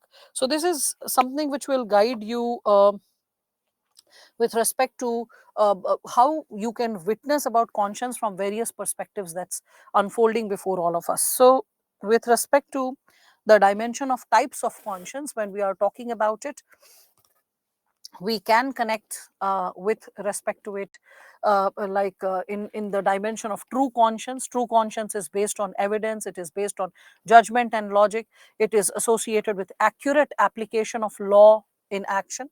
When we are speaking of it, if there is erroneous judgment, then that is not true conscience. So conscience can also be associated with probability. When it is based on probability, then there will be a possibility of error, or there will be a possibility of, like, miscarriage of judgment. So if there is lack of prudence, lack of rationality, lack of logic, that is something which can impact the possibility of how we are arriving at a conscience. So we can see that conscience can be both doubtful and it can be erroneous, and that is something which will create a crisis of conscience. Crisis of conscience emerges out of it. So if, like, it is doubtful because you have been socialized into a specific way, whereby one generation is believing in another set of values and ideals, another generation is with another set of ideals, like pertaining to religion, pertaining to intercaste marriage, anything of that sort, or role of women in the family, working women, any such possibility can be connected with it. Okay, so please, SME, help me with the question of Anjali, because it will create a distraction from the topic. She is just bringing in chapters of the past, and that will just break the rhythm. So just help me with that. Again, with respect to this, okay, I'm really happy to know that, Labdhi, that you are reading the notes, and notes is actually helping you. This is an earnest request. Please go through the material. When we are talking about ethical concerns in public administration and probity in governance, details of all this information that I'm sharing, which you were struggling with, Subbarao, you will find it in a simplistic manner over there. So please go through the material with folded hands. I'm just requesting all of you, read it. You will gain greater clarity on a lot of topics which is being taught, okay, with multiple dimensions which needs to be brought up in context when you are elaborating upon the topics. So just do that. All right. So and when you are going through the various segments, that is something which will going to nourish you at multiple levels. Now, does too much of emotion is not dangerous if person new and emotional? Wait, too much of emotion, Prithvi Raj, means it is constantly pressing upon you that you do not deviate from enacting upon conscience. Okay, so too much of emotion or strong emotion is related to guiding you to enact upon it.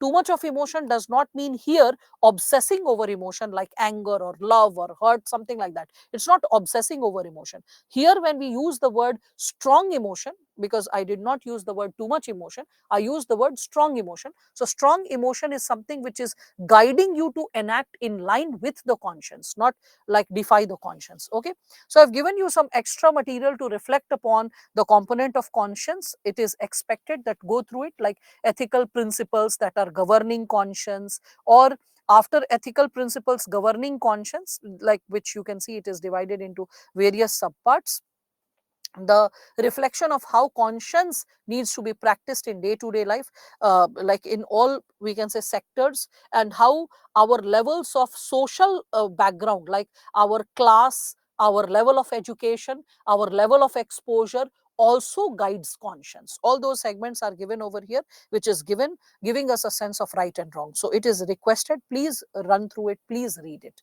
Okay, it's just 3-4 slides. You will develop a profound understanding pertaining to conscience further. Okay, so with respect to this, you can just reflect upon this. The rules and regulations provided to all the civil servants are same, yet there is difference in performance. Why is there difference in performance? It is because of what? It is because of, we all can see, this is associated with which given component? So rules and regulations with respect to all civil servants, whereby it is saying difference in performance, it is associated with, the conscience, component of conscience. An officer having high level of conscience will be a positive minded officer, will be following rules, regulations, and will be working in favor of the case to achieve success.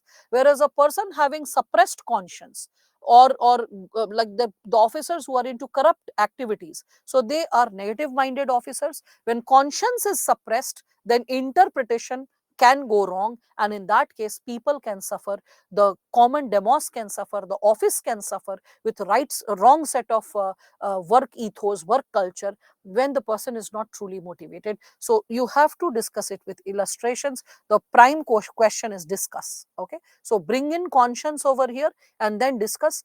Just previous slides I have discussed with respect to private sector, like you can see public managers and all that, so how they are supposed to discuss. In general also I have discussed this issue with respect to managers. So you can bring in the insights from what is given over here and what is discussed before the break, and then you can try to respond to this given statement. So how conscience, when it is abided by, it creates clarity in action, it brings in integrity in action. When conscience is missing, then how it creates greater challenge or problem, right? So bring all of it in, and that's how you can create, I would say, better sense of understanding. So that's what.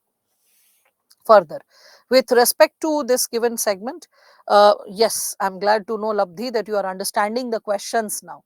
And when you start understanding the questions, your capability to respond will become sharp. Now, with respect to accountability, when we are talking about it, you can follow this diagram.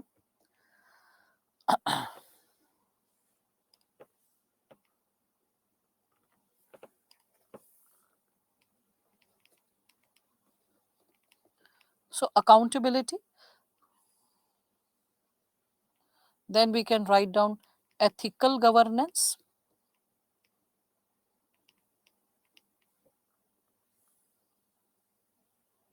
then we can think of good governance,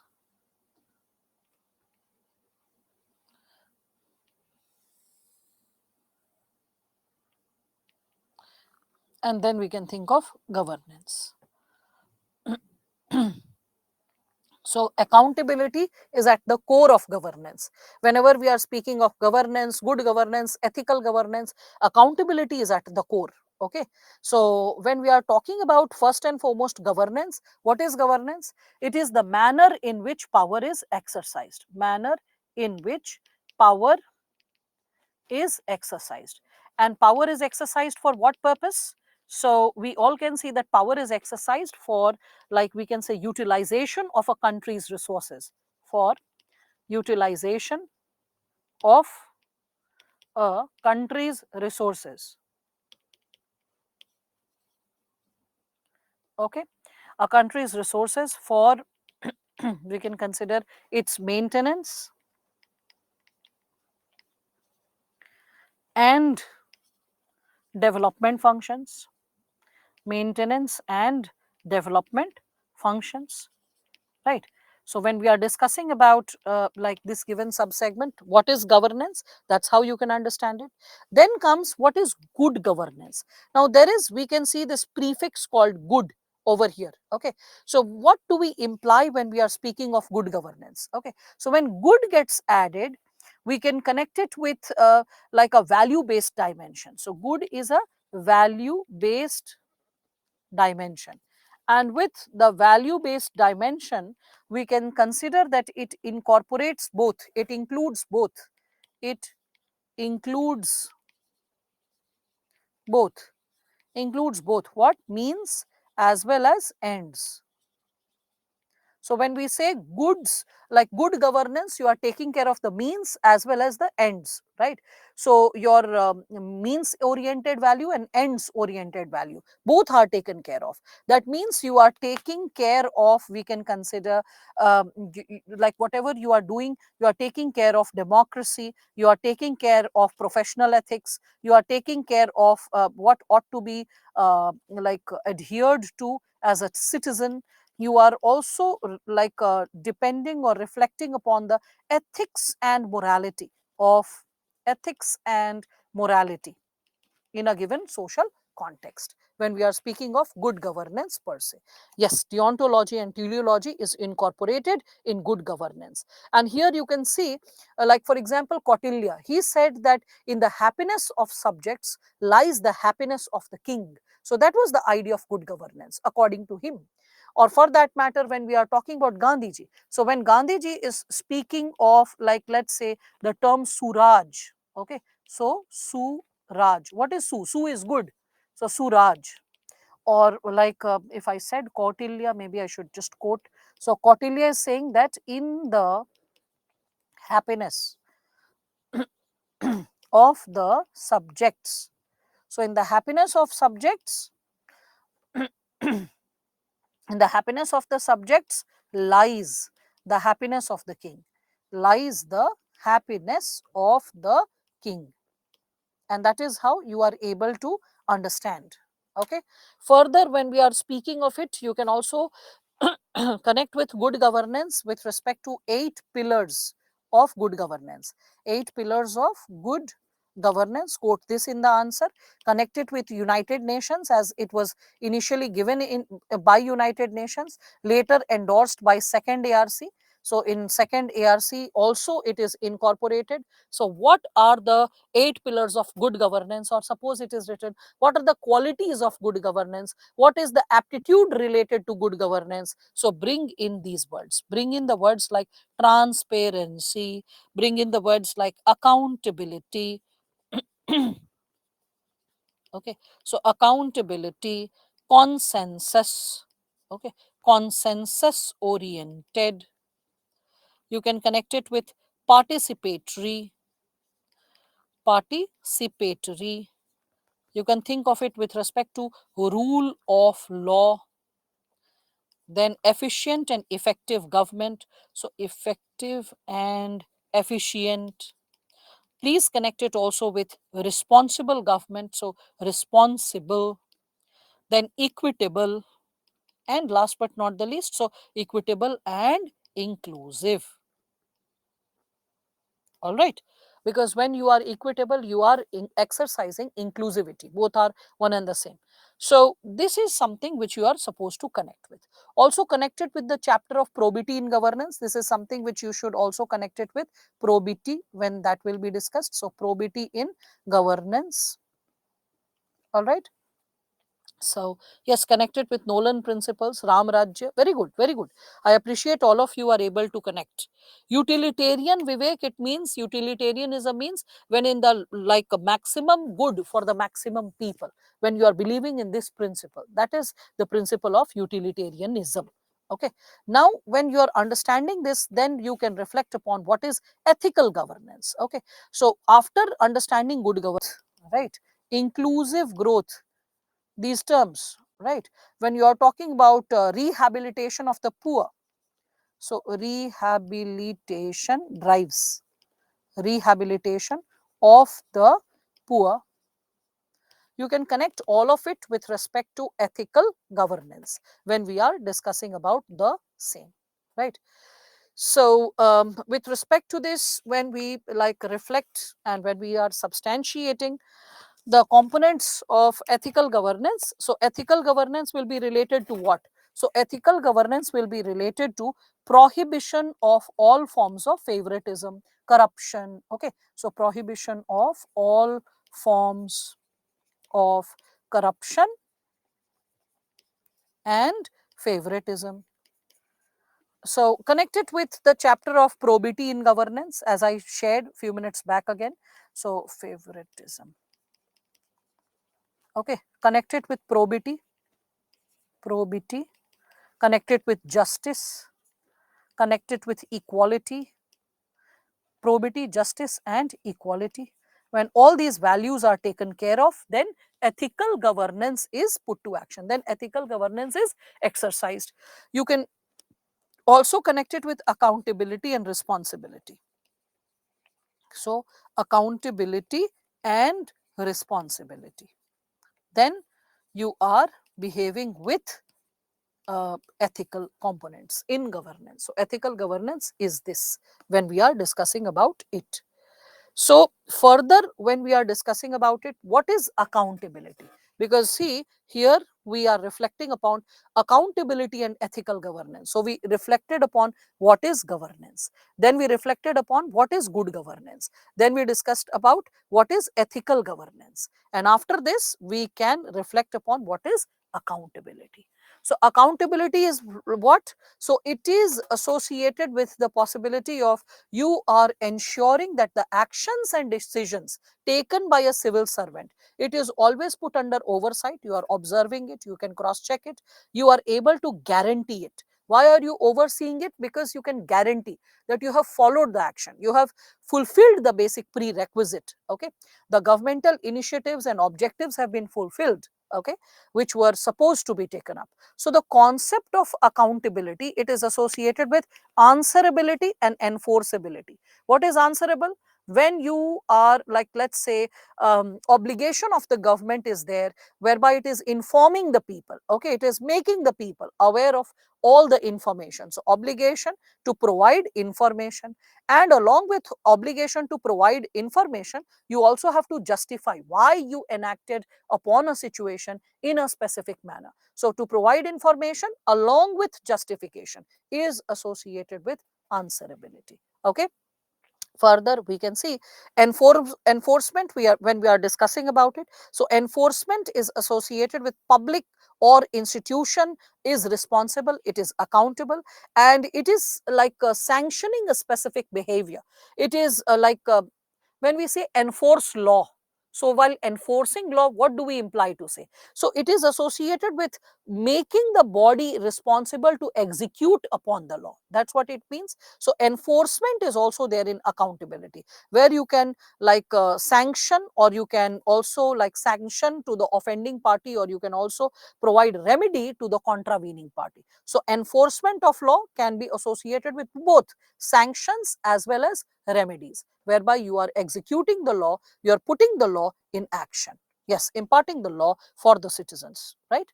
Again, with respect to this, there is yet another question that can be raised. Why is it important to guard the guardians? Now, this is a very interesting language you must be feeling. Guard means put an eye, put a check, put a check, keep a close eye, keep a watchful eye. Here, this is what I imply. So, keep a watchful eye. This is what I imply. Guard means also protect. Here, I do not imply the word protect. Guard the guardians. Whose guardians? The civil servant. Okay. So, why is it important to keep an eye on the civil servants? Okay. In other words, like, because UPSC is not going to ask why is it important to make the civil servants accountable. Okay. So, why to make civil servants accountable? I'm writing this so that later, if someone is forgetting the meaning of the question, the person is able to connect with this. Okay. Or भी लिख दिया. Okay. So this is how you are supposed to understand why is it important to guard the guardians. What is the reason? So there are various reasons when we speak of it. If I quote Woodrow Wilson, he had spoken this statement that a man steals when there is a lot of money and there is no one to watch. So in this given situation, a civil servant is handling pools of money, multiple crores of money for various developmental projects. In such a situation, again, that quotation which I had given you, that when a fish is swimming in the water, you cannot decide when the fish drank the water, right? So in the similar manner, when you are you are in the pool of information, pool of money, pool of resources, in that situation, siphoning funds, going corrupt, it is very easy. Okay, so it is very important to guard the guardians, to keep them accountable. Okay, to keep them accountable. We can also quote over here Kautilya, right? You can think of Kautilya when he says that human nature is to get corrupted. Thus, deterrence should always be created. And his methods of deterrence were so severe. If you read the types of punishment which Kautilya speaks of in the face of corruption, in the face of theft, in the face of any kind of unethical behavior, like very, I would say, coercive laws, and we can say laws which are like very much causing a lot of strain and restraint on the society, and which have been associated with harsh punishments. Probably yesterday only I was sharing it with you that one of the punishments which is written in Arthashastra is associated with frying the live human being. I mean, whether it was exercised in reality or not, we don't know. But the idea, the very thought of frying a live human being, I mean, that's so tremendous, that's so severe. Think about it. I mean, it's like literally creating hell on earth. Anyway, so Lord Acton, he had also said that power corrupts and absolute power corrupts absolutely. So we have to keep a check so that with absolute power, a civil servant is not going corruptible, right?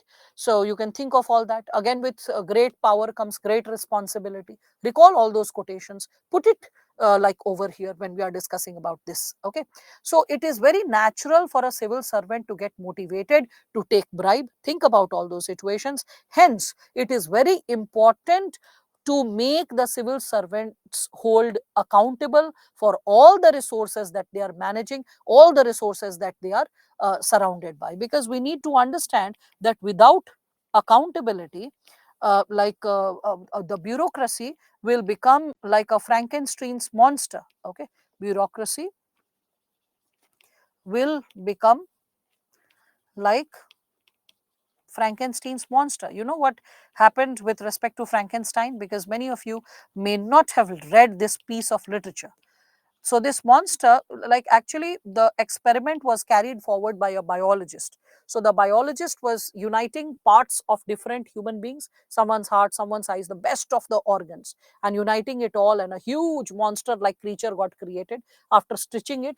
And with certain experiments in the story, what happens, the monster comes alive, and the first person that the monster kills is the creator. And why? Because definitely the creator has created, so the creator can put an end. So that's what is associated with it. So bureaucracy, if there is no accountability, it will become Frankenstein's monster. Means rather than serving the people for whom bureaucracy is created, it will start like dishonoring the people, it will start troubling the people, it will start negatively impacting the people. All right.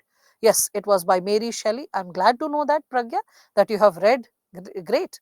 Okay, it's like a robot movie. No idea, bhai. In robot movie, I've not seen it, but must be something similar. Okay, so I hope you all can understand. The bureaucracy is supposed to serve people, and rather than serving people, it can backfire. Backfire in the absence of backfire in the absence of accountability. Okay, that's why accountability is needed. And it is very natural for a bureaucrat to go corrupt for the simple reason, we can say, Kautilya had said that human beings have a natural tendency to get corrupted. So there has to be certain deterrence to keep a check on them, right? So with huge discretion comes huge accountability. There is huge discretion. Okay, so there has to be like high level of accountability. With great power comes great responsibility, not just great responsibility but also accountability. Why there is huge discretion in the job? Because if a bureaucrat wants, the bureaucrat can also fell the house of a person, can just like bulldoze someone's house. But on what basis and under what law the person had the authority to do so? That has to be explained by the bureaucrat. Okay, so if that given possibility, if there is autonomy but there is no, we can say, accountability, it will lead to dictatorial possibilities, right? So you can say accountability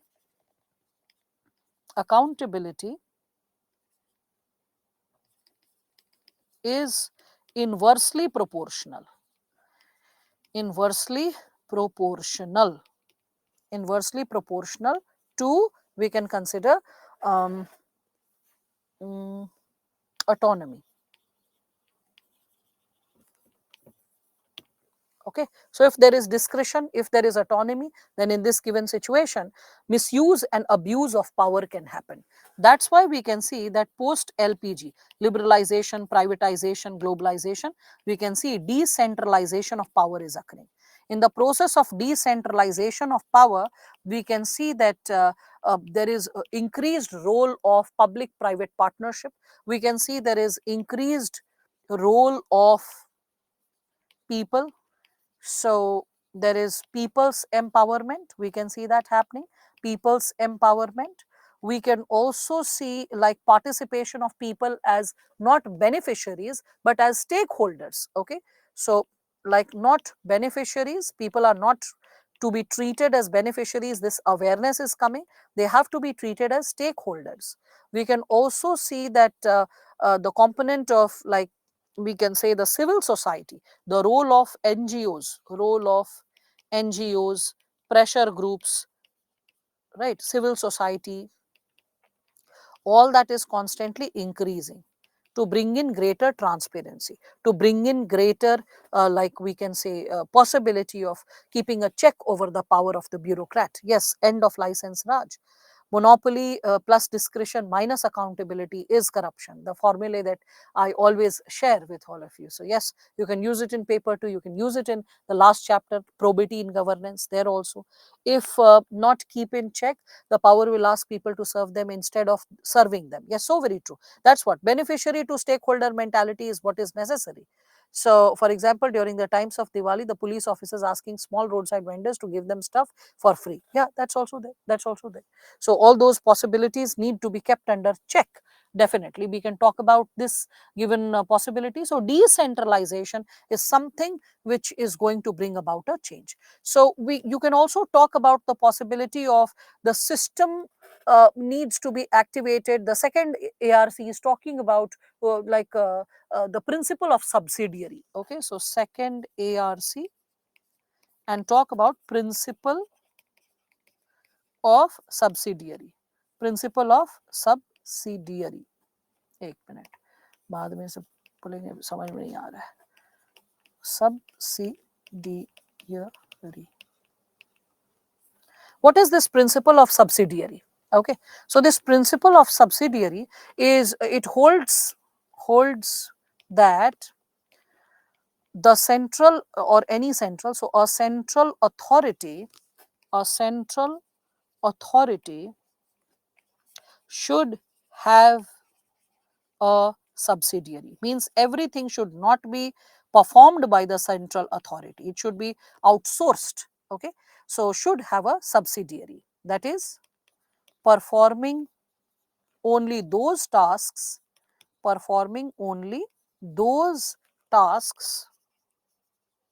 which cannot be performed effectively at local level.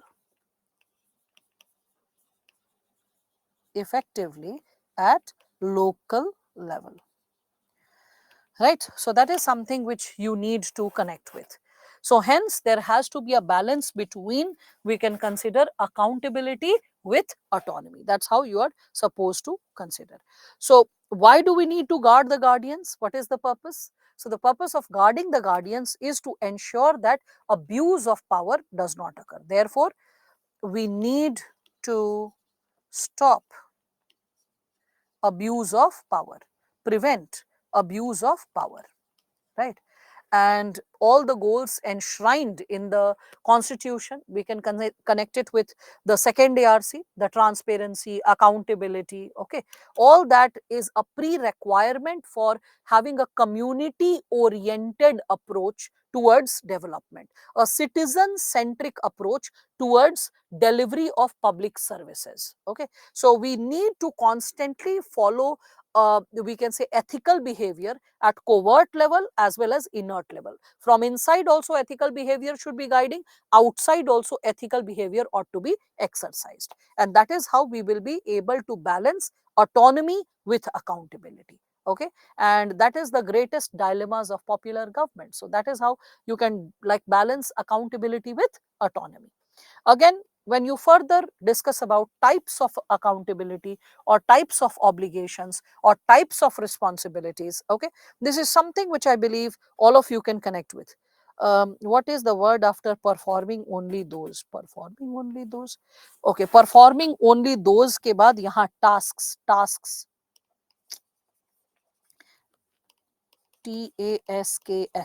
All right, tasks which can't be performed effectively at local level.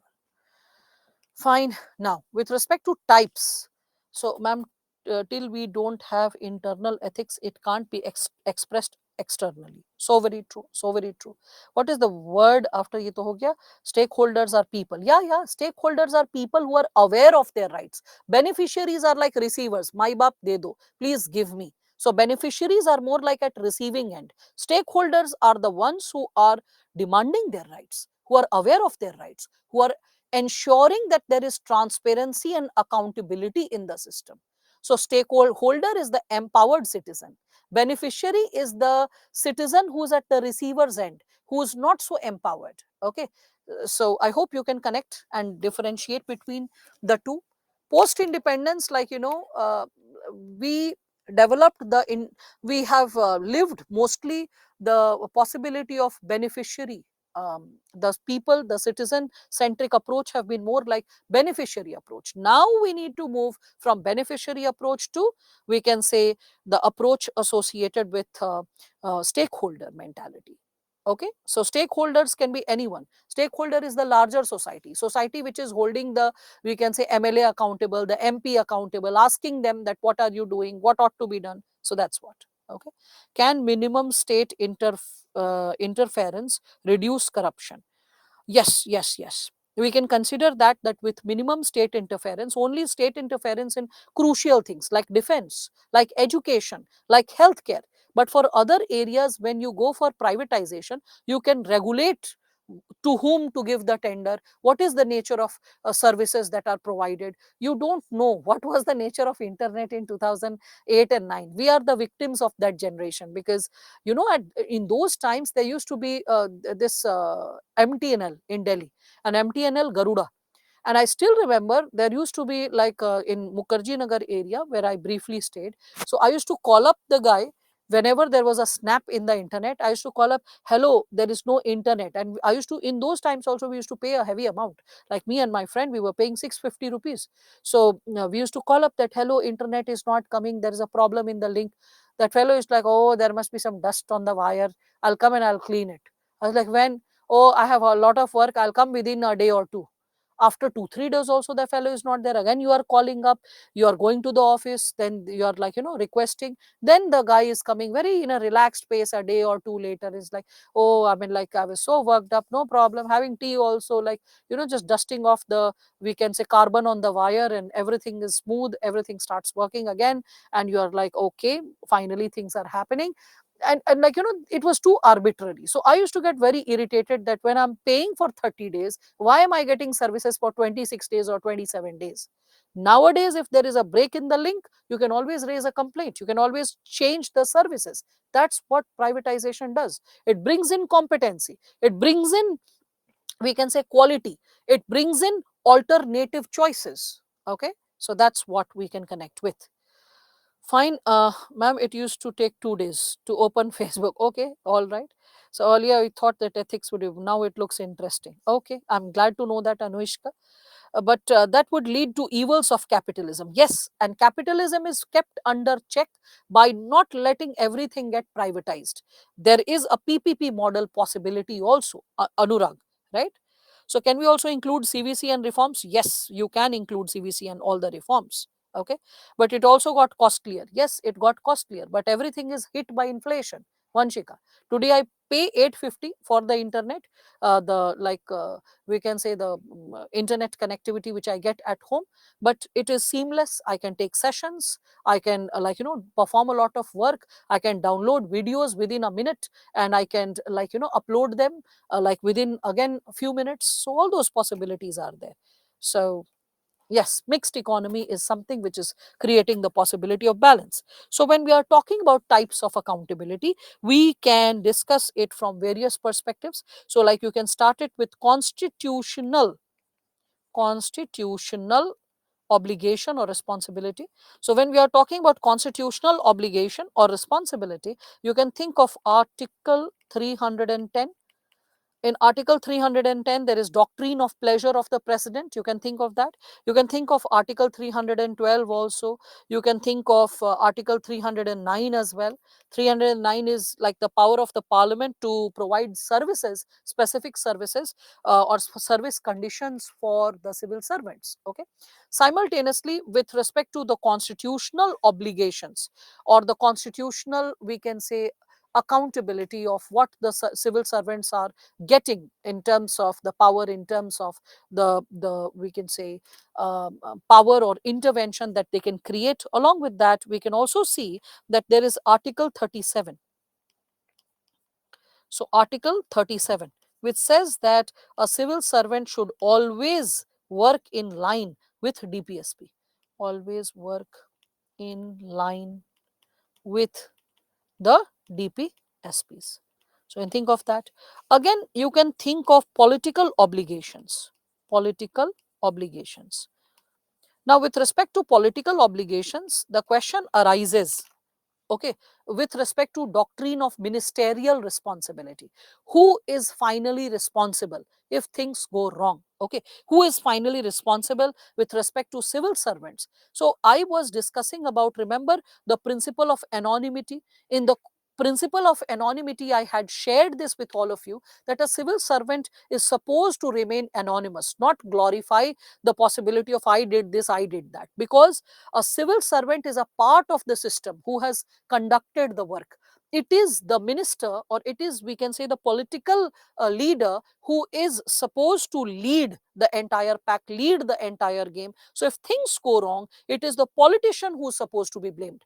Like, for example, when the railway accidents had happened during Lal Bahadur Shastri's time, he took the responsibility, the moral responsibility of it, and he submitted his resignation for the same. If we speak of this political obligation, I can again quote Chagla Commission's report.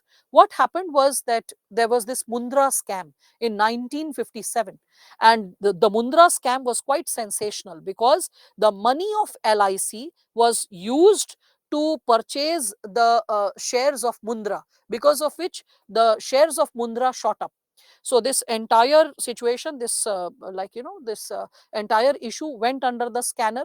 And when the scam was unfolded, and when the details were read, then the then finance minister was, means at that time period, the finance minister's name was VV Krishnamachari. So Krishnamachari, he said that I am not held to be responsible. I did not even know what my personal secretary did.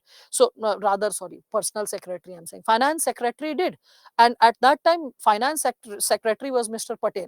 So Mr. Patel, a Gujarati, supporting another Gujarati, Mundra, to help, the share prices shoot up. When Mr. Patel was inquired, he said that it's not that VV Krishnamachari was not posted about it. Now, it is not the times of technology that you can prove that whether he was aware or not. So when the commission got into inquiring whether to hold Krishnamachari responsible or not, the commission reflected that the final onus of responsibility lies upon the minister. So if there is anything going wrong, okay, at ministerial level, at departmental level, at the level of decision making, the final onus of responsibility falls on the minister. So the minister cannot shy away by saying that, oh, I am not to be held responsible because I am not responsible for committing this crime because I was not even posted. It is my personal secretary who has committed this crime. No, this is not the excuse. This is not the excuse that ought to be entertained when we are discussing about it. So we need to be very clear with respect to political obligations, that political obligations are like unavoidable, and it is finally the political leader who is accountable. Civil servants are to follow the principle of anonymity. They are supposed to do good work as a teamwork, as a part of the system. Okay, you can make the people aware about all the interventions that have been created, but not glorify yourself or get into getting a targeted audience regarding what great stuff you have done. All right, so with respect to this given segment, can kindly mention the name of, okay, Chagla committee. So it is Committee तो नहीं बोला था, commission बोला था, है ना? So you can think of Mundra scam. You can read about Mundra scam. You can think of T.T. Krishnamachari, Krishna, Finance Minister, FM, Krishna Machari. Keywords if you need. You can think of LIC money directed to Mundra shares. Okay, the T.T. Krishnamachari versus this was Mr. Patel, his finance secretary. Okay, and final onus of proof which was associated. So Chagla Commission, and year is 1957. Fine, keywords. I hope that's working. All right. So with respect to this, when we are further like raising the question, we can also take it to legal obligations. So under legal obligations, what happens? The like civil, we can say that under legal obligations, we can consider that the person is tied down by the law of the land, the segments which are decided as per law. Again, under judicial obligations, so judicial obligations, you can think, you can start from article, we can say 32, 226, 299, 300, right? You can think of law of torts, you can think of evidence, right? Law of contract, all of it.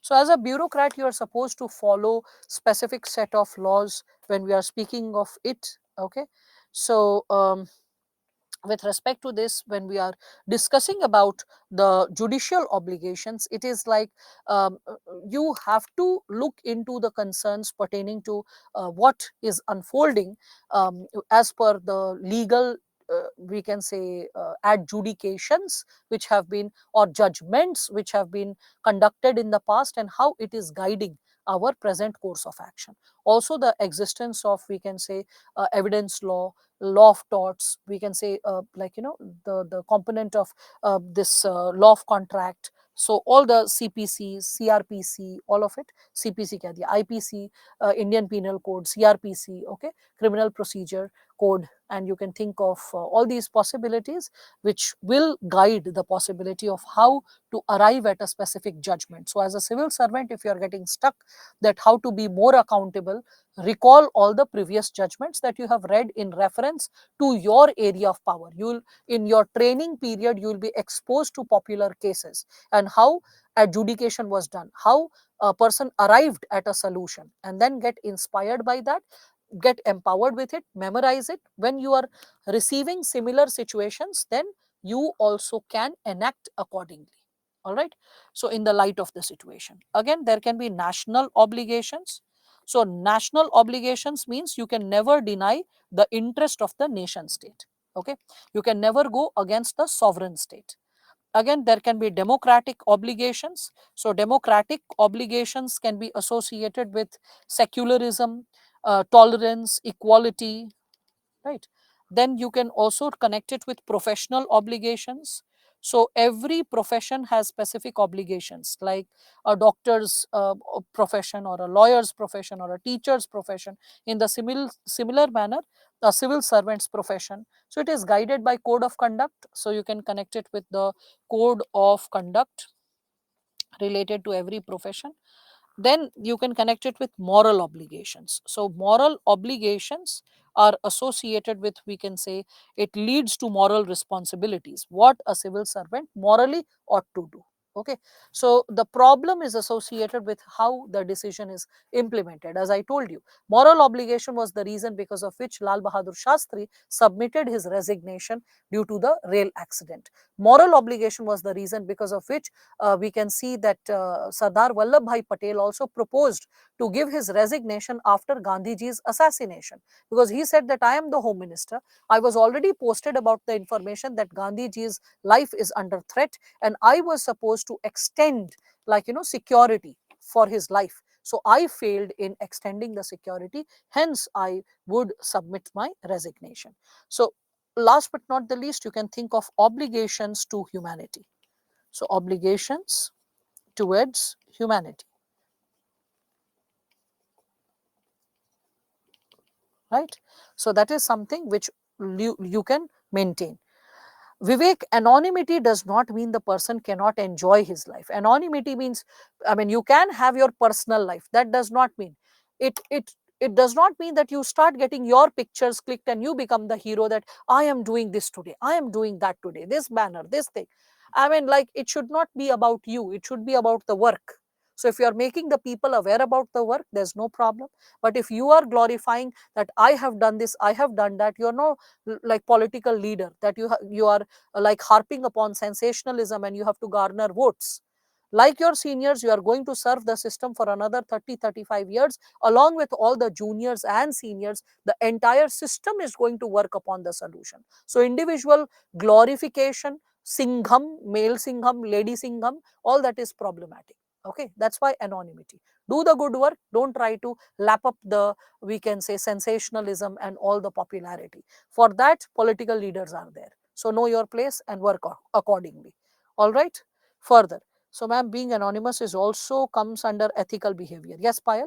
That's why I discussed about it, like, this given segment, I had discussed about it in the chapter of values meant for civil servants. All right. Now, when we are discussing about it, what are the problems and what are the solutions with respect to accountability in civil services? Or in other words, I mean, like, this is the same thing, or we can say, why is it like difficult, so difficult to guard the guardians? Okay, so what are the problems? So why is it so difficult to guard the guardians, in other words? And what are the solutions if there is a problem, if it is difficult? So how to arrive at the solution? How to create the possibility of bringing accountability in civil services? Okay, so accountability in civil services, when we are discussing about it, the first point that you can bring in is special expertise. Civil servants have special expertise. Like, when we are talking about special expertise, they are the ones who are filling in the details of policies and laws. Like, we can see any policy or law that gets passed, okay, it is moreover in a skeletal structure, and the details are filled by details furnished by details furnished by civil servants. That's what you can see. That is what happens. All right. So when we are speaking about the given situation, and when we are profoundly reflecting upon it, when we are, like, building upon this given insight, you can further see that it becomes sometimes very tough to surpass the agency of bureaucracy. There is such an airtight compartmentalization. The system is so structured. The bureaucracy is so, like, we can say, integrated, sometimes, that it becomes very tough to surpass their area of specialization. Like, for example, again, I can give you one more example: the administrative tribunals. Okay, so administrative tribunals, you can see, they are headed by judges. And who are the judges? So these judges are sometimes experts. And when these experts, who are these experts? Sometimes senior bureaucrats. Like, for example, if I talk about NCLT, what is NCLT? National Company Law Tribunal. So National Company Law Tribunal. So with respect to this, you may come across the possibility that there is a civil servant who is looking into a specific level of, we can say, specialization, the civil servant who is capable to reflect upon what is happening, and, like, what kind of interventions are required. So when we are talking about related to company law, there are officers nowadays who get selected as company law officers. It is a recent post. It is different from revenue services. Okay, I remember, because one of my students had got selected few years back, and you people can also get selected. The future students who become IS officers or officers who serve the system. So who, like, these people who are bureaucrats, over the time period serving under specific departments, they become experts. And later, when they have to adjudicate a tribunal, when they have to find judges for a tribunal, sometimes these senior civil servants are made the officers. And when they are the expert, and if the expert ever goes corrupt, how can you cross check? How can you put a balance of power? So that is there. Specialization cannot be handled by everyone. Then there are limited experts. So that's the problem. Okay. You must have heard of the term amicus curiae.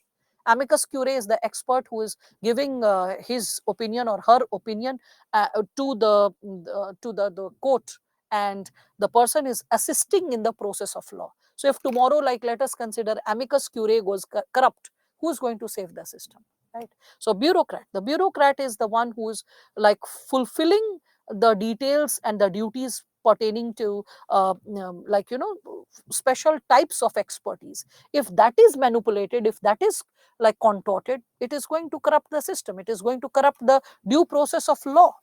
Anyway, second can be associated with information secrecy. Information secrecy. Okay, what is the solution for special expertise if this is the problem? So the solution, I did not mention that. So solution can be associated with skilled politicians, skilled, trained politicians. So suppose you want a health minister, let be a senior health specialist or a doctor be the health minister. You want a finance minister, let a person who has a doctorate in economy and the person who has some exposure related to financial portfolio in the past become the finance minister. You want a law minister, let the person who has been a lawyer in the past become the law minister. So when the person who is already skilled becomes a minister, can keep a check over the bureaucrat if the bureaucrat is going corrupt or misusing power, abusing information, abusing knowledge, okay, to his or her discretion. Yes, that can be connected to clever evil. Very good, XY. You are able to connect with the previously taught concepts. Okay. Yes, you can talk about even the external minister. You can talk about so many people from the past to present related to it. Second point is information secrecy. So information secrecy, we can see that the bureaucrats, okay, I'm writing B for bureaucrats, okay. So bureaucrats have abused the tool of secrecy, the tool of secrecy to maintain hegemony, to maintain hegemony, right? So that is something which has been created. How can we find a solution to it? So the solution can be associated with, we can say, CAG activism. We can think of RTI, right? We can think of इसको ऐसे arrow करेंगे तो ठीक नहीं रहेगा. Wait. So we can think of RTI. We can think of citizens charter, so that people are aware. So citizens charter, so that people are aware, informed, they are participating. You can also think of social auditing. Social auditing. You can think of amending the whistleblowers bill. So whistleblower mechanism, when we are talking about it, you can think of second ARC also suggesting to bring in something similar to False Claims Act of US. Okay, so False Claims Act of US. Okay, something similar for India, something similar for India. Okay, as suggested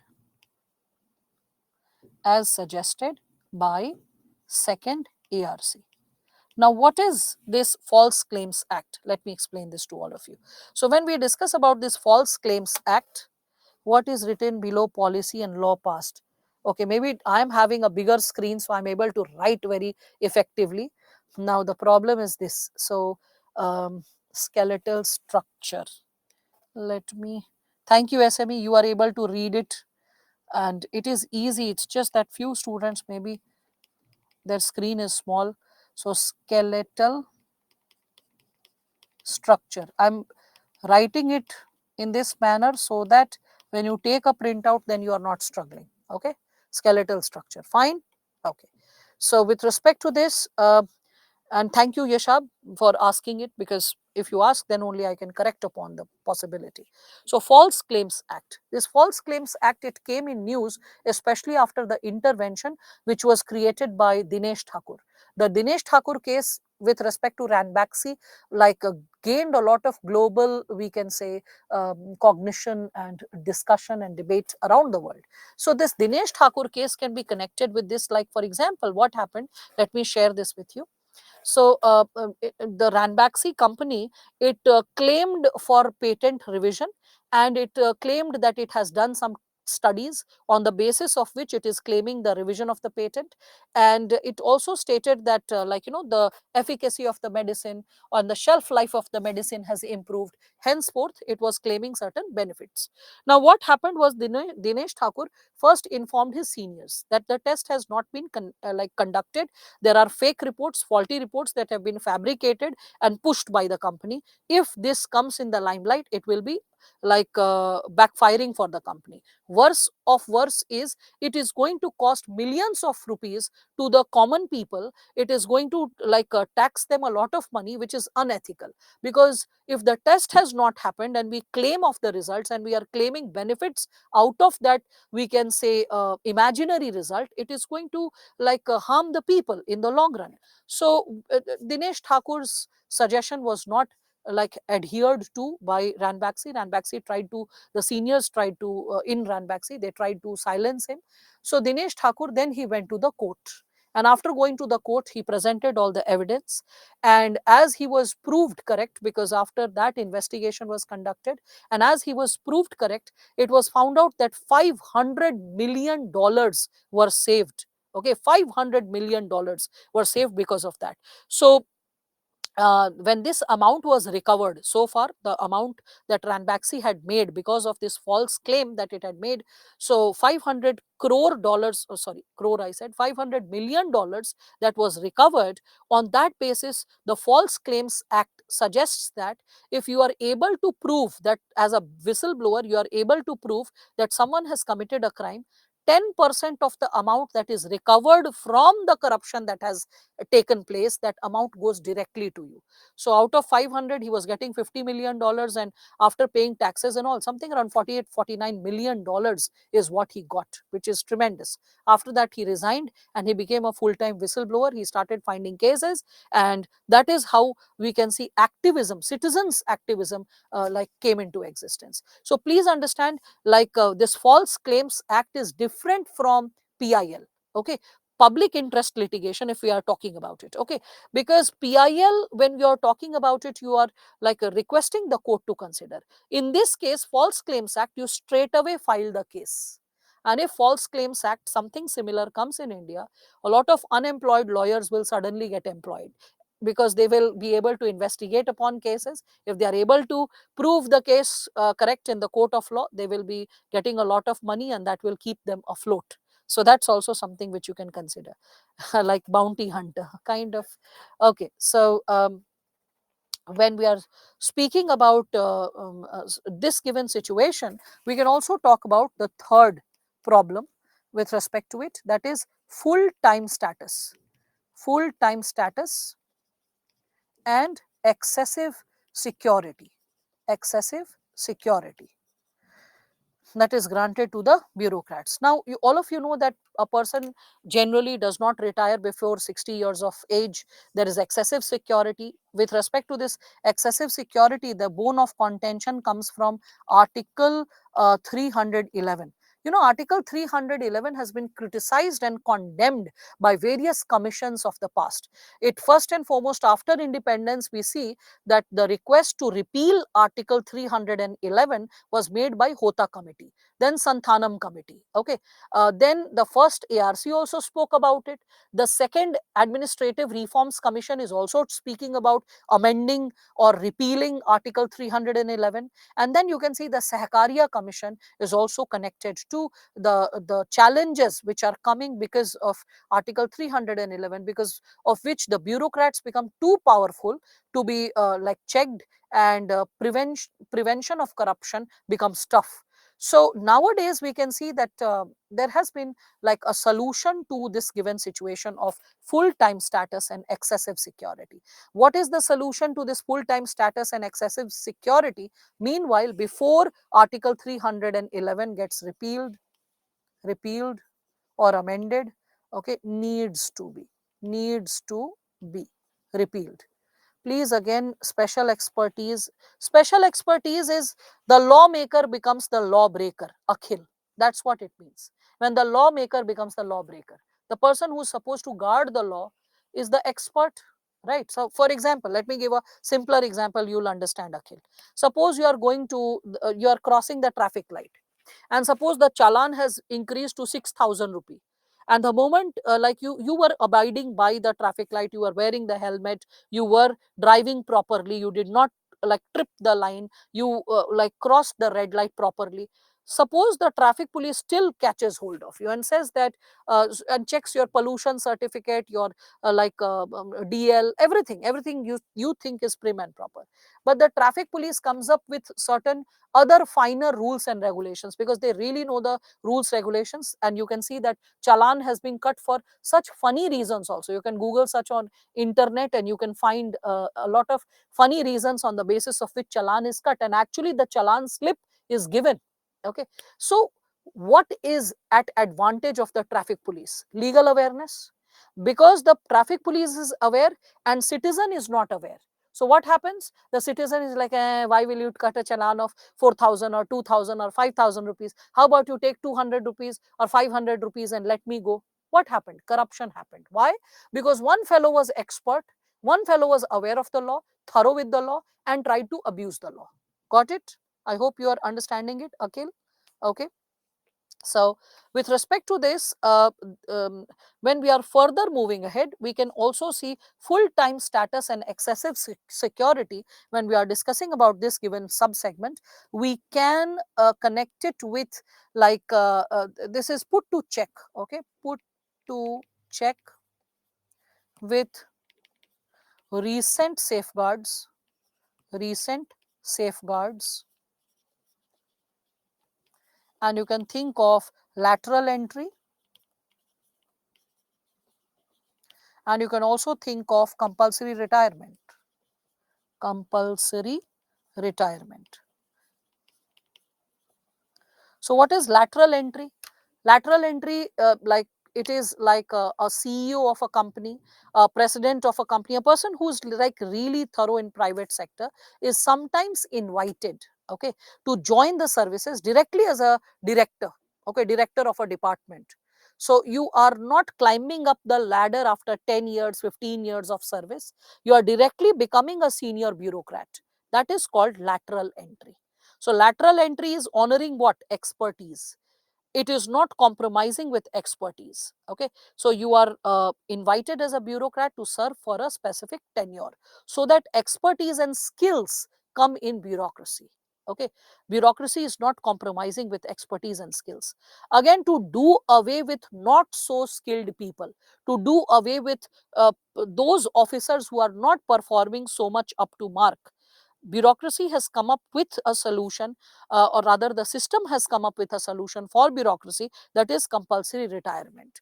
If I speak between 2016 to 2019, more than 150 officers were forced to take compulsory retirement. So after 50 years of age, their work is reviewed, and if it is seen that the work is not up to mark, the person is not so skilled, is becoming burdensome, in that situation they are encouraged to take compulsory retirement. Suppose the person is showing resistance that no, why should I take retirement, then it is also offered as a solution that because your work is not up to mark, if we open an investigation, or if we review your work and write a bad report, and and you are forced to retire, in such a situation you will not even get like pension and other post retirement benefits. So it's better you take compulsory retirement and avail the benefits post retirement, rather than getting stuck in this given situation. So that has also acted in this given scenario. Again, massive expansion of bureaucracy. Massive expansion of bureaucracy. So A fully grown bureaucracy is among those social structures which are hardest to destroy, as spoken by Max Weber. Okay. So today bureaucracy is everywhere. When we see with respect to every department, every walk of life, every decision that has to be taken, somewhere or the other, it's the bureaucracy or the system that is running the possibility, right? So like let us say when we are discussing about this given dimension, so what happened that a few years back, a clause, no, not clause, there was a like proposal, there was a proposal that was made that let us pass an act against those civil servants, or rather not against, I'm using incorrect language. There was a act that was proposed, or rather a bill that was proposed to like make it an act. So a bill was proposed for the civil services, that a civil servant should declare his or her property along with the near and dear ones, the family members, the extended family members, how much property they hold.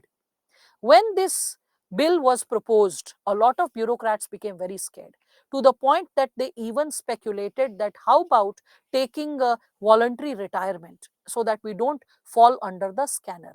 You know, the bureaucrats, their lobby is so strong that in 2016, a lobby of bureaucrats who must have coerced upon the ministers because of their expertise, because of offering some expert solutions and advice. In exchange of it, what they actually got done was they withdrew the bill.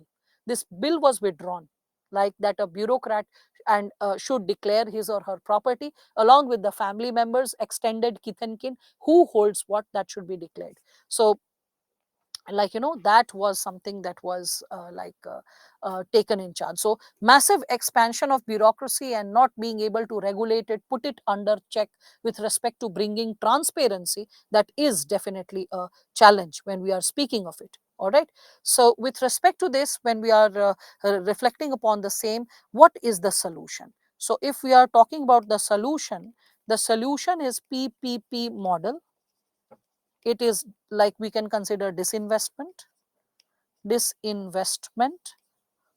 privatization. I spoke of privatization, remember, with respect to MTNL, Garuda and all. It was not a great move though. There could have been methods to improve quality. I still remember MTNL employees in 2017-18, they were struggling to pay the fees of their children.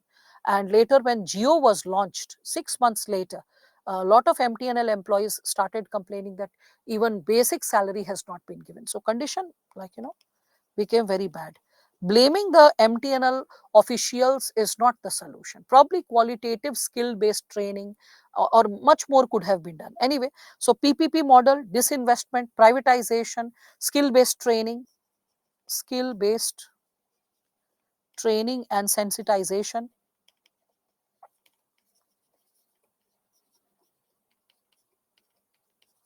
These points you can think upon and you can propose. All right. Then you can talk about lack of coordination amongst various investigation agencies. Okay. So lack of coordination, lack of coordination between various investigation agencies. Right.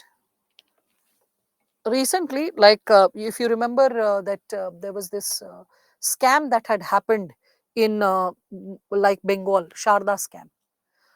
The culprits could slip out only like eel only because the bodies kept blaming each other, like Sebi blaming another body blaming another body, or they could have caught, they could have caught, they could have caught. The question is, we have CBI and we also have CVC. Can't we just integrate?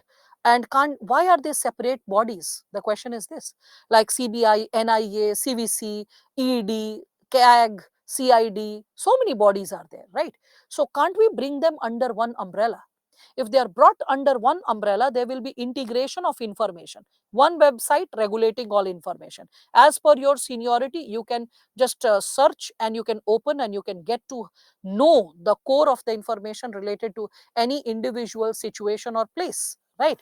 So we can see that the problem is associated with lack of coordination between these bodies. You can think of it: CBI, ED, NIA, CVC, okay, CAG, CID, okay, all these bodies, okay, and even National Human Rights Commission, it also gets complaints that should reach to other bodies, all these bodies. So when we are speaking of this given component, lack of coordination is there, right?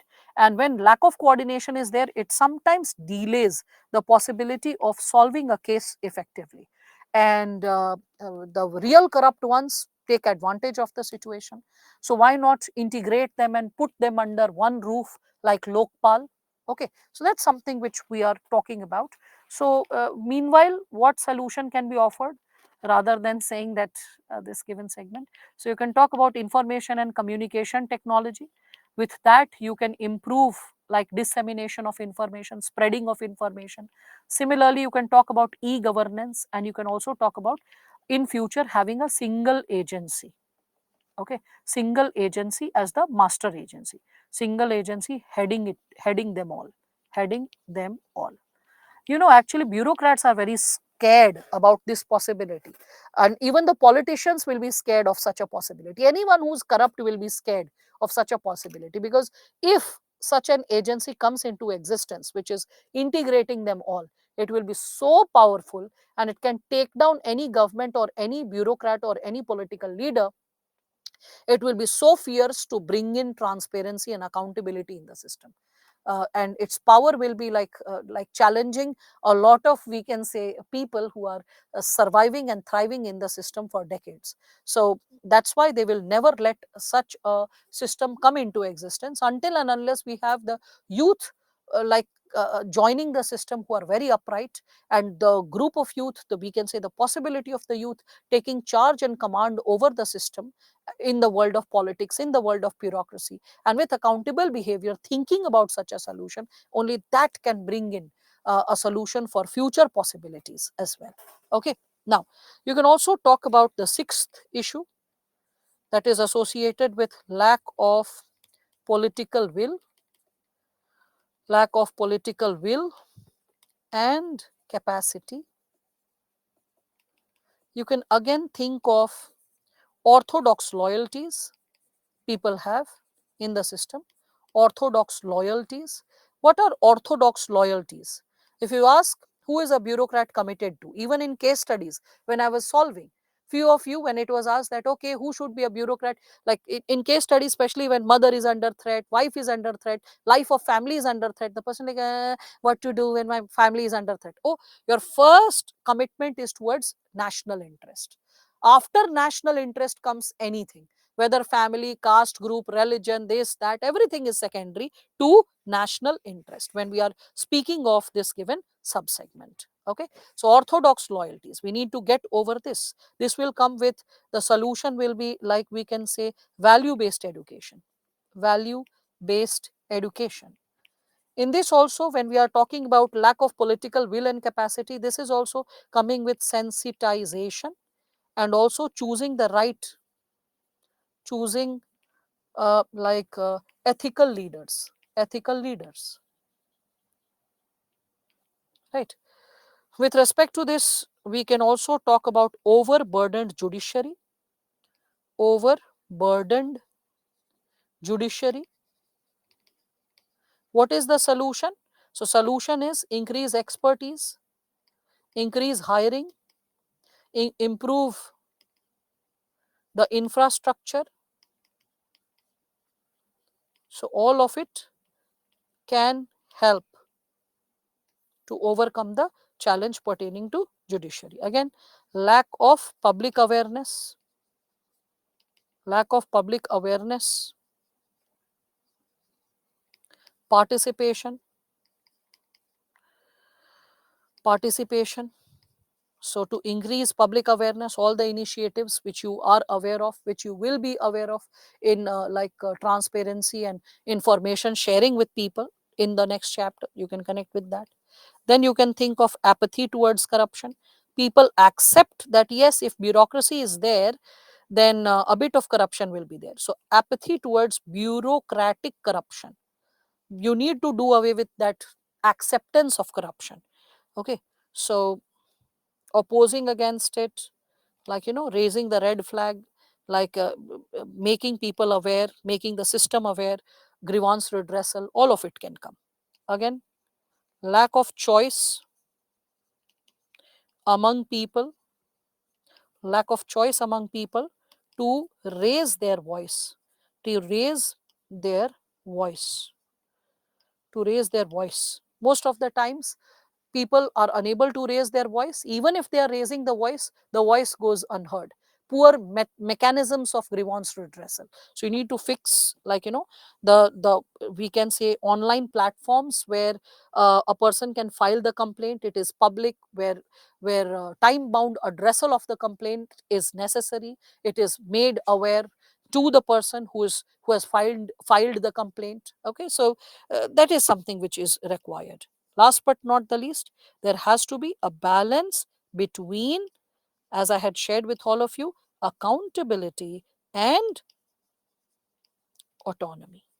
Accountability and autonomy.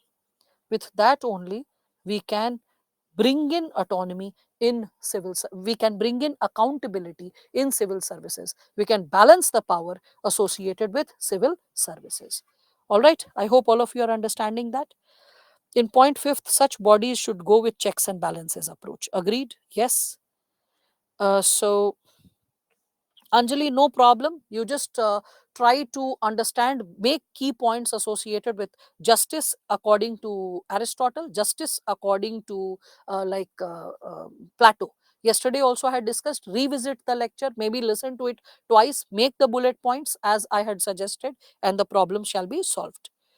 So, ma'am, is it not an unethical behavior with our family and parents? No, because your parents and family know that you are committed to national interest. For the simple reason, Payal, why are you then going into the services? If tomorrow army man says that, oh, my first duty is towards my family, then nation, will it not be a problem for you, for your safety and well-being? If a doctor says my first priority is to be with my children and my wife, even if your relative is dying, my 9 to 5 job is over, then will it not create a problem for you? So you need to understand that what is the priority of every profession or job. All right, all right. So listen, I have to get up at 4:15 again. Tomorrow is also a hectic day. So I let me wrap up. It's already 8:36. All right. So let us wrap up. Let us meet again associated with it. Keep reflecting, and we will resume this given discussion tomorrow. All right. So SME, please support with minor queries because majority of the points have been sorted. Okay. So that's something which we can connect.